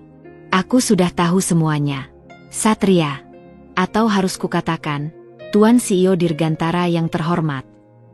Laporan keuangan itu, presentasi itu, foto direktur utama itu yang terpampang jelas di tabletmu." Ia menarik napas dalam-dalam, berusaha meredakan getaran di suaranya, namun berhasilnya sedikit. Kau adalah CEO triliuner, penguasa perusahaan raksasa, tapi kau menyamar sebagai pria, tak berguna, yang bahkan tak punya pekerjaan tetap. Dan aku dipaksa menikah denganmu dalam penyamaran bodoh dan keji ini." Wajah Satria memucat pasi, darah seolah lenyap dari peredaran. Semua kepura-puraan di wajahnya lenyap begitu saja, digantikan oleh ekspresi terpojok dan rasa bersalah yang mendalam. Ia bangkit dari sofa, mencoba mendekat ke arah Citra, gestur tangannya sedikit terangkat, ingin menjelaskan. Namun Citra dengan cepat melangkah mundur, menolak setiap upaya pendekatan. "Citra, dengarkan aku. Ini tidak seperti yang kamu pikirkan," kata Satria, suaranya kini terdengar tegang, ada nada kepanikan yang jelas, namun masih berusaha untuk tenang. Ia mencoba mencari kata-kata yang tepat. "Tidak seperti yang kupikirkan." "Lalu seperti apa?" Citra berteriak, suaranya melengking karena amarah yang meledak tak terkendali. "Aku mengorbankan impian terbesarku sebagai desainer. Aku menanggung malu di depan teman-temanku. Aku menelan semua sindiran ibumu yang meremehkanku karena suamiku tak berguna. Sementara suamiku adalah seorang CEO triliuner yang dengan sengaja menyembunyikan identitas aslinya. Ini pengkhianatan, Satria. Pengkhianatan yang tak termaafkan. Kau membuat hidupku seperti lelucon." Air mata mengalir deras di pipi Citra, bukan lagi air mata kesedihan, melainkan kemarahan yang membara, dicampur dengan rasa pahit yang tak tertahankan. Ia merasa dipermainkan dengan kejam, diperlakukan seperti alat, sebuah boneka yang tak punya perasaan. "Untuk apa semua ini? Untuk apa kau melakukan sandiwara ini? Apa kau menikmati melihatku menderita dan meratapi nasibku yang malang?" Satria mencoba meraih tangan Citra, mendekat lagi dengan wajah penuh permohonan. Namun Citra menepisnya dengan kasar, seolah menyentuh najis. "Jangan sentuh aku. Aku jijik. Aku muak dengan semua kebohongan ini. Bagaimana bisa kau setega ini? Bukan begitu, Citra. Aku punya alasan. Ada alasanku sendiri. Aku bisa jelaskan. Satria mencoba menjelaskan, namun suaranya terdengar panik dan tidak jelas. Kata-katanya terputus-putus. Ia terlihat putus asa. Alasan apa yang bisa membenarkan ini semua, Satria? Alasan apa yang bisa membenarkan kau mempermainkan hidupku? Apa kau tahu betapa aku membencimu saat ini? Aku membencimu lebih dari apapun. Citra melangkah mundur lagi, menjauhkan diri. Jarak antara mereka kini terasa seperti jurang yang sangat dalam dan gelap, diisi oleh api amarah Citra yang membakar habis sisa-sisa jembatan yang sempat ia bayangkan. Satria berdiri terpaku di tengah ruangan, menatap Citra dengan mata yang kini dipenuhi rasa bersalah yang mendalam, penyesalan yang tak terlukiskan, dan keputusasaan yang nyata. Pertengkaran ini adalah ledakan dari segala sesuatu yang selama ini terpendam, semua rahasia yang disimpan rapat. Dinding pertahanan Citra runtuh total, dan kebenaran yang mengejutkan ini telah mengubah segalanya. Tidak ada lagi kepasifan, tidak ada lagi kecanggungan di antara mereka. Yang ada hanyalah sebuah konfrontasi yang brutal, yang mengungkapkan kedalaman luka dan pengkhianatan yang Citra rasakan, serta hancurnya kepercayaan yang bahkan belum sempat terbangun sepenuhnya. Suasana di ruangan itu mencekam, dipenuhi oleh sisa-sisa ledakan amarah Citra yang masih terasa bergetar di udara. Satria, yang biasanya terlihat tenang, datar, dan pasif, kini tampak rapuh, bahunya merosot, matanya menatap lantai dengan penuh penyesalan dan keputusasaan yang nyata. Ia tahu, tidak ada jalan mundur lagi. Ini adalah saatnya kebenaran harus diungkap, betapapun pahitnya atau betapapun besar risikonya. Citra, kumohon, dengarkan aku, ucap Satria. Suaranya pelan namun mengandung permohonan yang tulus dan putus asa. Ia akhirnya mengangkat kepalanya, menatap Citra dengan mata merah, penuh luka dan memohon pengertian. Aku tidak pernah bermaksud mempermainkanmu, sejujurnya. Kebohongan ini, penyamaran ini, itu semua untuk melindungiku, dan pada akhirnya, melindungimu juga dari bahaya yang lebih besar. Citra mendengus tak percaya, melipat tangan di dada, ekspresinya masih penuh amarah yang membara. Melindungiku? Dengan mempermalukanku di depan banyak orang dan menghancurkan impianku sebagai desainer? Cara macam apa itu? Ia tidak bisa menerima alasan itu begitu saja. Satria menggeleng pelan. Rasa sakit terlihat jelas di matanya. Bukan itu maksudku. Dengar, setelah kakekku meninggal dunia setahun yang lalu, ada intrik besar yang terjadi di dalam tubuh perusahaan. Beberapa petinggi senior yang serakah dan bahkan pamanku sendiri, yang seharusnya mendukung, mencoba menjatuhkanku dari posisi direktur utama. Mereka ingin mengambil alih Dirgantara Corp. Dari tanganku, dari garis keturunan yang sah. Ia berhenti sejenak, menarik napas berat, seolah menanggung beban dunia di pundaknya. Aku tahu aku adalah pewaris tunggal yang sah, tapi mereka mencoba segala cara untuk menyatakan aku tidak cakap, tidak layak memimpin perusahaan sebesar ini. Mereka bahkan mencoba menjebakku dalam skandal besar, mengatur jebakan finansial, dan yang paling parah, mereka mengancam nyawaku jika aku tidak menyerahkan kendali perusahaan. Citra terdiam. Sedikit terkejut dengan informasi ini. Ini jauh lebih gelap dan berbahaya dari yang ia bayangkan. Ia pikir ini hanya tentang intrik bisnis biasa, bukan ancaman nyawa. Aku punya firasat kuat mereka akan mencoba mencari kelemahan, sesuatu yang bisa mereka gunakan untuk memeras atau menyerangku. Lanjut Satria, suaranya sedikit bergetar, menunjukkan trauma yang belum usai. Dan yang paling mudah, yang paling rentan, adalah kehidupan pribadiku, terutama jika aku menikah. Jika mereka tahu siapa aku sebenarnya, dan melihatku menikah dengan seseorang yang mereka anggap penting, atau punya status sosial tinggi, mereka pasti akan mencarimu, mencoba memanfaatkanku melalui dirimu, menjadikanmu sandera, atau bahkan mencelakaimu. Jadi, kau berpura-pura menjadi pria yang tak berguna, agar tidak ada yang tahu siapa kau sebenarnya saat menikah. Dan itu termasuk alasan mengapa kau tidak mau memberiku nafkah yang layak? Tanya Citra, nada suaranya masih skeptis, namun sedikit rasa penasaran yang tak bisa ditahan muncul, perlahan menggeser kemarahannya. Satria mengangguk pahit, matanya menunjukkan rasa sakit yang mendalam. Persis. Aku menyamar sebagai satria yang lemah, tidak ambisius, dan tak berguna di mata mereka. Aku tahu mereka akan menemukanmu dan orang tuamu, karena hutang budi itu adalah rahasia umum di lingkaran kami, sebuah janji yang tertulis. Aku membiarkan mereka menjodohkanku denganmu, karena aku tahu jika aku menolak, itu akan menimbulkan kecurigaan besar. Dan aku juga tahu, mereka tidak akan menganggapmu sebagai ancaman atau target jika kamu menikah dengan satria si serabutan. Mereka akan meremehkanmu, persis seperti yang Nyonya Ratna lakukan. Dan itu yang membuatku sakit hati yang luar biasa. Citra. Aku mendengar semua sindiran ibuku, setiap kata-kata meremehkannya, dan itu bukan untuk merendahkanmu, tapi untuk membangun citra, tak berguna, itu di mata orang-orang yang mengawasiku. Aku tidak bisa membantah atau membelamu karena itu akan menghancurkan penyamaranku, dan membahayakanmu. Air mata kembali menggenang di mata Satria, kali ini terlihat jelas. Ia tidak lagi menahannya. Setiap kali ibuku merendahkanmu, rasanya seperti ribuan pisau dingin menusukku berulang kali. Aku sangat ingin membelamu, ingin membalas setiap kata-kata itu. Tapi aku tahu, jika aku melakukannya, itu akan menarik perhatian orang-orang jahat yang mengincarku. Aku tidak ingin kau dalam bahaya, Citra, apalagi karena aku. Citra menatap Satria, mencoba mencerna semua informasi yang baru saja ia dengar. Wajah Satria kini terlihat sangat tulus. Matanya memohon maaf dengan kepedihan yang nyata.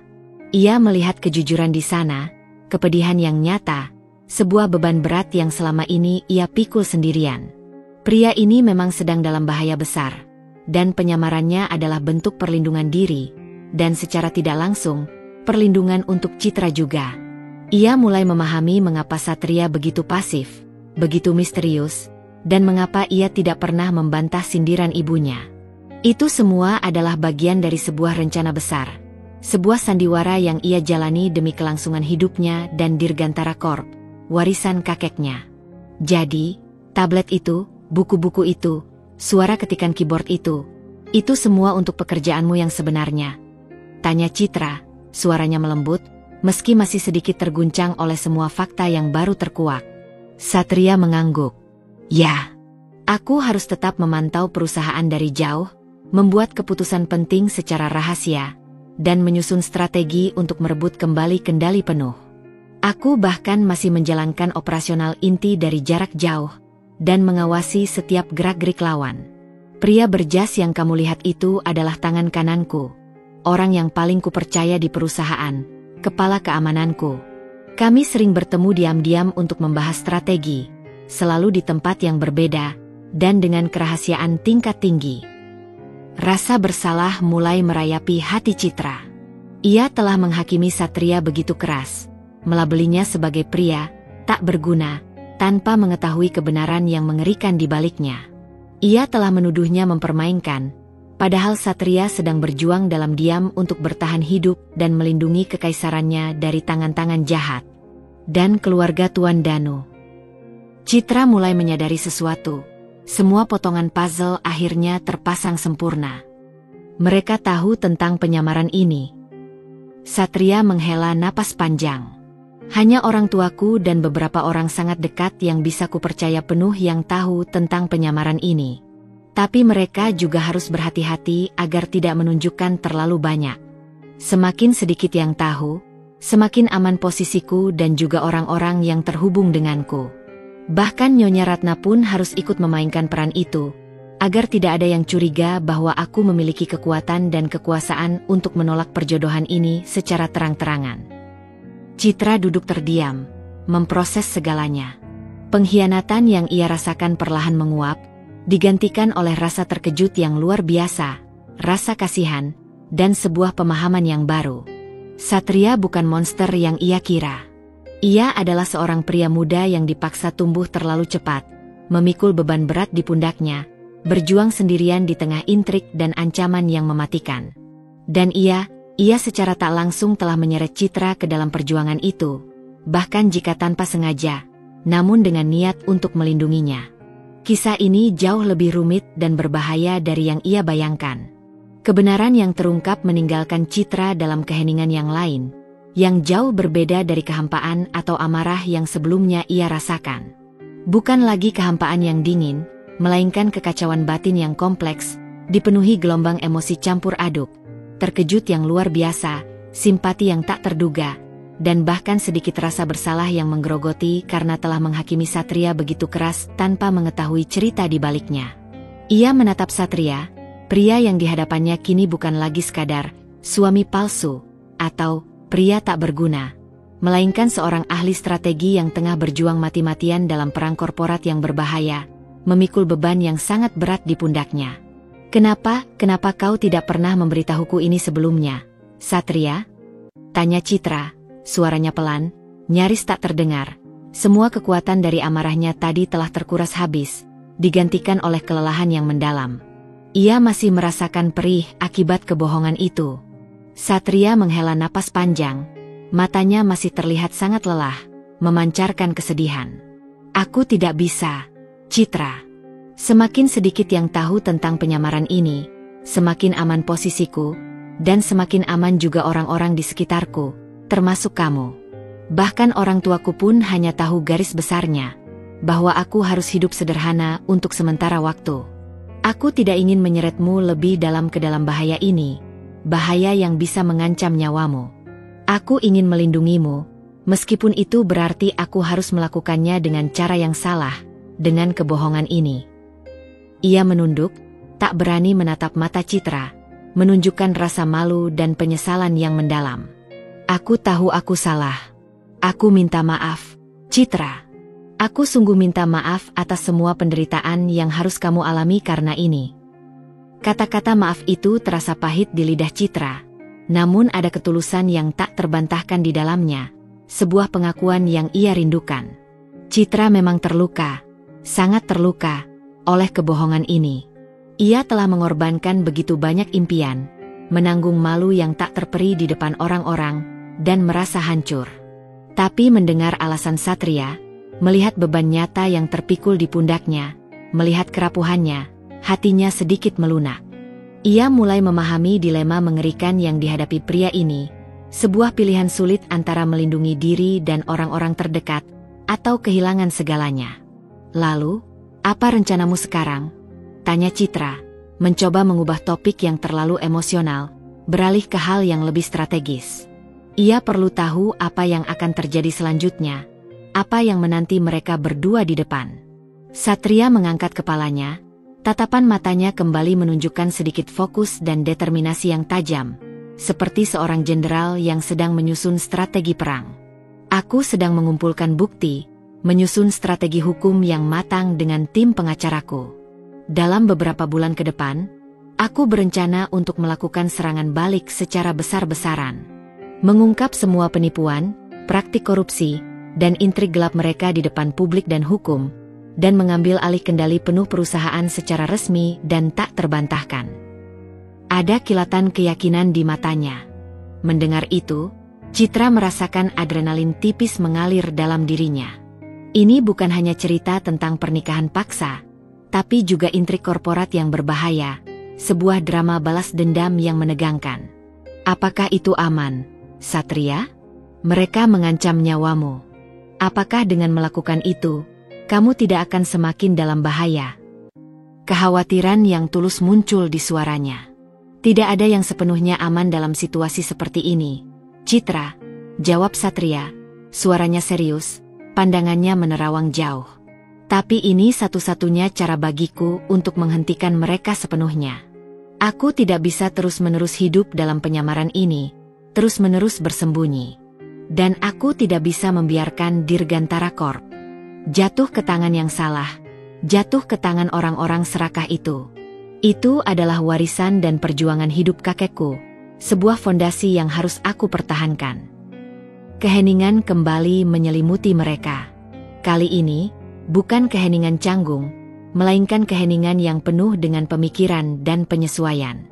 Citra memproses semua yang Satria katakan, setiap detail dari intrik rumit yang mengikat mereka. Ia melihat pria di depannya, bukan lagi sebagai suami palsu yang dingin dan acuh tak acuh, melainkan seorang strategis yang sedang berjuang keras, seorang pewaris yang berkorban demi melindungi apa yang menjadi haknya. Ia menyadari bahwa ia telah dijebak dalam perangkap yang sama, meskipun Satria adalah target utamanya. Jadi, kau masih akan terus menyamar sebagai Satria yang tak berguna, ini sampai rencana itu berhasil? Tanya Citra, suaranya sedikit bergetar, merasakan beratnya pengorbanan yang harus mereka berdua lakukan. Satria mengangguk pelan, matanya menatap Citra dengan tatapan yang mengandung campuran rasa bersalah dan tekad. Ya, ini sangat penting. Kalau mereka tahu aku sudah menikah denganmu, dan kemudian mereka tahu identitas asliku, mereka akan menyerangmu sebagai titik lemahku. Mereka tidak akan ragu-ragu untuk mencelakaimu demi menjatuhkanku. Aku tidak ingin itu terjadi padamu, Citra. Aku akan tetap menjadi Satria yang tak berguna, ini sampai semuanya aman, sampai mereka benar-benar tidak bisa berbuat apa-apa lagi. Citra membuang napas berat, sebuah beban emosional yang ia pikul sendiri. Luka akibat kebohongan itu memang belum sembuh, dan ia tahu akan butuh waktu sangat lama untuk pulih sepenuhnya, untuk mengikis rasa dikhianati yang masih ada. Namun, di tengah semua rasa sakit itu, ada secercah pemahaman baru yang tumbuh, sebuah benih kepercayaan yang mulai ditanam. Ia kini adalah bagian dari sebuah perjuangan besar. Sebuah pertarungan hidup mati yang tidak ia pilih, namun mau tidak mau harus ia jalani, setidaknya untuk sementara.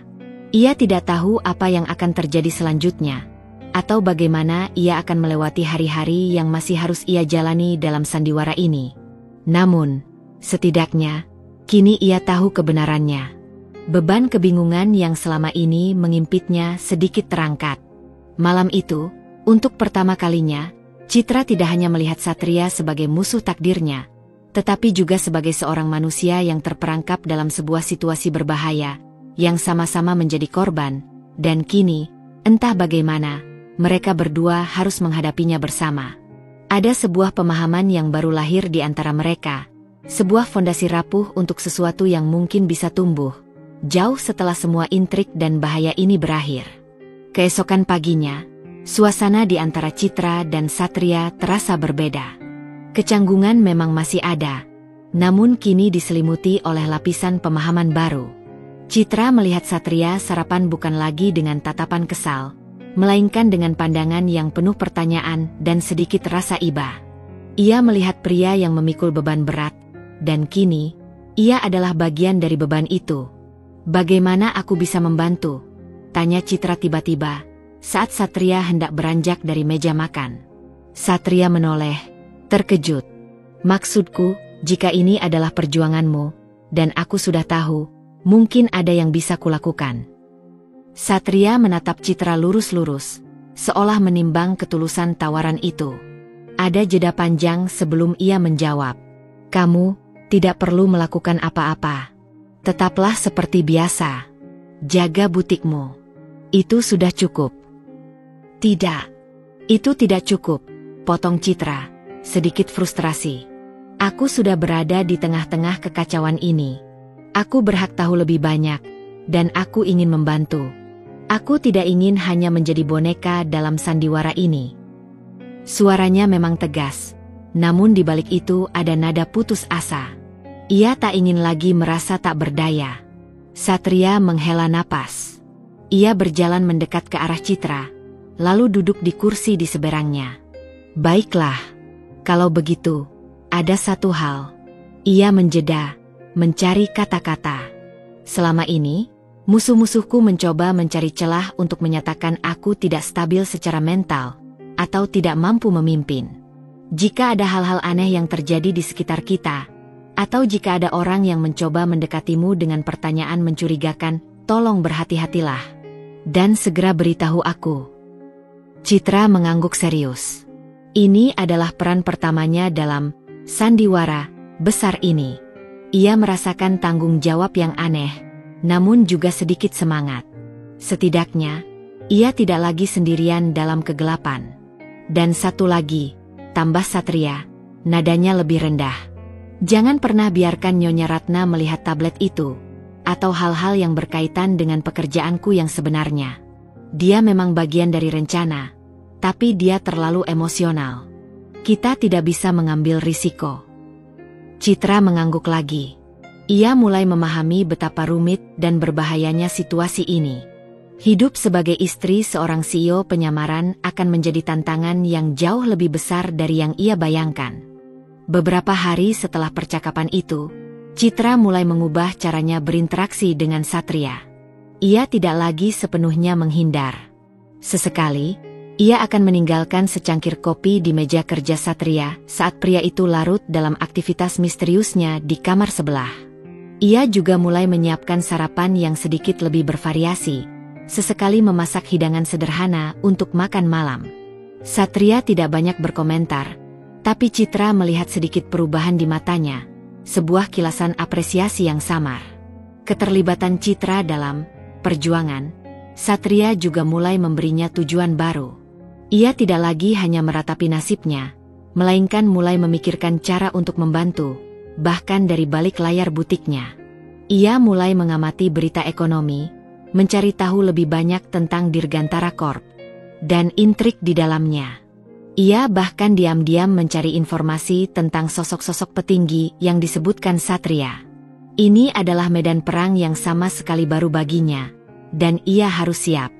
Meski begitu, luka di hati Citra belum sepenuhnya sembuh. Rasa dikhianati dan kecewa itu masih ada, dan ia tahu akan butuh waktu. Namun, kini ia tahu bahwa ia tidak berjuang sendirian. Ada sebuah aliansi tak terduga yang terbentuk, fondasi baru yang rapuh namun nyata, di tengah-tengah sebuah pernikahan yang dimulai dari kebohongan.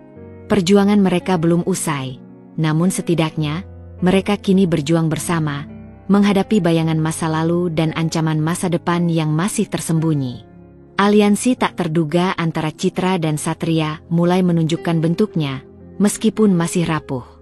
Mereka belum menjadi suami istri yang normal, namun mereka kini adalah rekan dalam sebuah misi rahasia. Citra mulai membiasakan diri dengan kehadiran Satria yang misterius, dan Satria, perlahan, mulai membuka diri, meskipun hanya sebatas kebutuhan misi. Suatu malam, ketegangan melanda rumah kecil mereka. Citra sedang menyelesaikan desain di butiknya yang terletak di lantai dasar rumah, sementara Satria berada di kamarnya. Tiba-tiba, ia mendengar suara gaduh dari luar. Awalnya ia mengira itu hanya kucing atau anjing. Namun, suara itu semakin jelas, seperti seseorang yang mencoba mencongkel jendela. Jantung Citra berdegup kencang. Ia segera mematikan lampu butik dan mengintip dari celah tirai. Di luar, dalam kegelapan malam, ia melihat siluet dua pria bertubuh besar mencoba membuka jendela samping rumah mereka. Panik menyerang Citra. Ini bukan pencuri biasa. Ini pasti orang-orang yang mengincar Satria. Tanpa berpikir panjang, Citra berlari ke kamar Satria. Satria! Ada orang di luar, bisiknya panik, mengguncang bahu Satria yang sedang fokus di depan tabletnya. Satria langsung sigap. Ekspresi lelah di wajahnya seketika hilang, digantikan oleh kewaspadaan tinggi. Ia segera mematikan tabletnya, menyembunyikannya di bawah bantal. Masuk ke bawah meja. Jangan bergerak, jangan bersuara. Perintahnya dengan suara rendah namun tegas. Ada otoritas yang jelas dalam nada bicaranya yang selama ini tak pernah Citra dengar. Citra menurut, merangkak cepat ke bawah meja belajar kecil. Jantungnya berdebar kencang. Takut. Ia mendengar Satria bergerak cepat, mengambil sesuatu dari laci, dan kemudian bersembunyi di balik pintu. Beberapa detik kemudian, terdengar suara kaca pecah dan langkah kaki kasar memasuki rumah. Citra menahan napas, tubuhnya gemetar.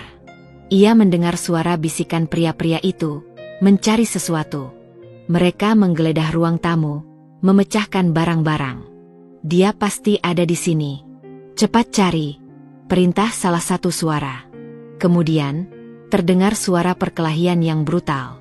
Benturan tubuh, hantaman, dan erangan. Citra ingin berteriak, Tapi ia menahan diri, mengingat perintah Satria. Ia mencengkeram lututnya, berdoa dalam hati. Perkelahian itu berlangsung singkat, namun terasa seperti keabadian bagi Citra. Akhirnya, suara-suara itu mereda. Terdengar erangan, lalu langkah kaki yang terburu-buru meninggalkan rumah. Citra menunggu, tegang. "Satria?" bisiknya. Tak ada jawaban. Rasa takut yang luar biasa mencengkeramnya. Jangan-jangan Satria terluka parah. Atau, "Citra, kamu baik-baik saja?" Suara Satria terdengar dari dekat, sedikit terengah-engah. Citra segera merangkak keluar dari bawah meja. Ia melihat Satria berdiri di ambang pintu kamar. Tubuhnya sedikit tegang, tapi matanya mencari Citra dengan tatapan lega. Ia memegang sebuah pipa besi kecil di tangannya, yang entah dari mana ia dapatkan. Ada sedikit goresan di pipinya dan robekan di kaosnya, tapi ia tampak baik-baik saja. Melihat Satria berdiri di sana, Citra merasakan gelombang lega yang luar biasa. Tanpa sadar, ia berlari menghampiri Satria dan memeluknya erat. Itu adalah pelukan pertama mereka, pelukan yang didorong oleh rasa takut yang baru saja mereka alami bersama. Satria tertegun sesaat, namun kemudian membalas pelukan Citra, tangannya mengusap lembut punggungnya. Dalam pelukan itu, Citra bisa merasakan detak jantung Satria yang cepat, dan aroma keringat bercampur dengan debu. "Aku takut sekali," bisik Citra, suaranya bergetar. "Maafkan aku, membuatmu harus mengalami ini," jawab Satria, suaranya tulus, ada kehangatan yang tak pernah Citra dengar sebelumnya. Ia menahan Citra dalam pelukannya, seolah ingin memastikan Citra aman. Malam itu, mereka duduk di sofa ruang tamu yang berantakan, membersihkan goresan kecil di wajah Satria. Satria menjelaskan, "Mereka pasti tahu aku ada di rumah ini. Mereka tidak bisa melacakku di kantor pusat, jadi mereka mencoba cara ini. Ini semakin berbahaya, Citra." Ada ketakutan dalam kata-kata Satria, namun juga tekad. Citra menatapnya. Ketakutan itu nyata, bahaya mengintai. Tapi di tengah bahaya itu, ada sebuah momen kedekatan yang tak terduga, sebuah percikan yang baru saja menyala di antara mereka, di tengah kekacauan dan kebohongan yang mengelilingi mereka. Untuk pertama kalinya, Citra tidak hanya melihat Satria sebagai rekan, tetapi sebagai seseorang yang bisa melindunginya, dan yang ia pedulikan. Momen pelukan di tengah kehancuran rumah itu menjadi titik balik tak terduga dalam hubungan Citra dan Satria. Dinding yang selama ini memisahkan mereka seolah runtuh. Ketakutan yang mereka bagi, bahaya yang mengintai, entah bagaimana, justru menciptakan ikatan yang lebih kuat daripada janji pernikahan di atas kertas. Citra tidak lagi melihat Satria sebagai beban atau sandiwara, melainkan sebagai seseorang yang berjuang, dan kini, melindunginya. Sejak malam itu, suasana di rumah kecil mereka berubah drastis. Satria tidak lagi menutup diri sepenuhnya. Ia memang masih misterius dengan pekerjaannya, pergi dan pulang tak tentu waktu, namun kini ia lebih sering berbicara. Obrolan mereka dimulai dari hal-hal sepele, tentang kerusakan kecil di rumah, tentang berita di televisi, hingga sesekali, tentang masa lalu Citra sebagai desainer, dan Satria mendengarkan dengan penuh perhatian. Suatu pagi, saat Citra sedang serius mengerjakan sketsa desain baru di butiknya, Satria masuk membawa 2 cangkir teh hangat. Ini adalah pertama kalinya ia melakukan hal seperti itu. Ia meletakkan cangkir itu di meja kerja Citra, lalu duduk di kursi seberang. "Desain apa itu?" tanyanya, suaranya pelan. Citra mengangkat kepalanya, sedikit terkejut namun senang. Ia menjelaskan konsep desainnya, tentang perpaduan motif tradisional dengan sentuhan modern. Satria mendengarkan dengan serius, bahkan sesekali mengangguk.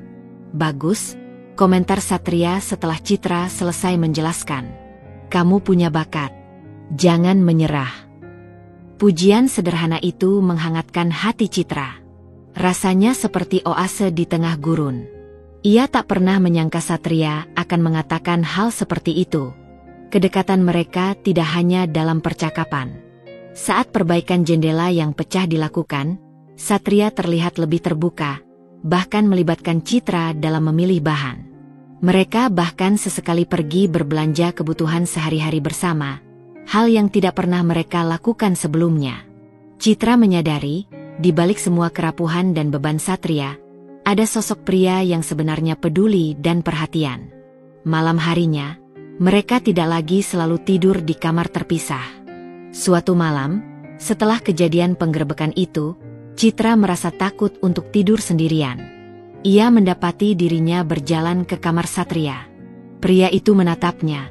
Ekspresinya sulit dibaca. Aku tidak bisa tidur, bisik Citra. Satria tidak mengatakan apa-apa. Ia hanya bergeser sedikit, menepuk ruang kosong di sampingnya. Citra ragu sejenak, namun kemudian berbaring di samping Satria, membelakanginya.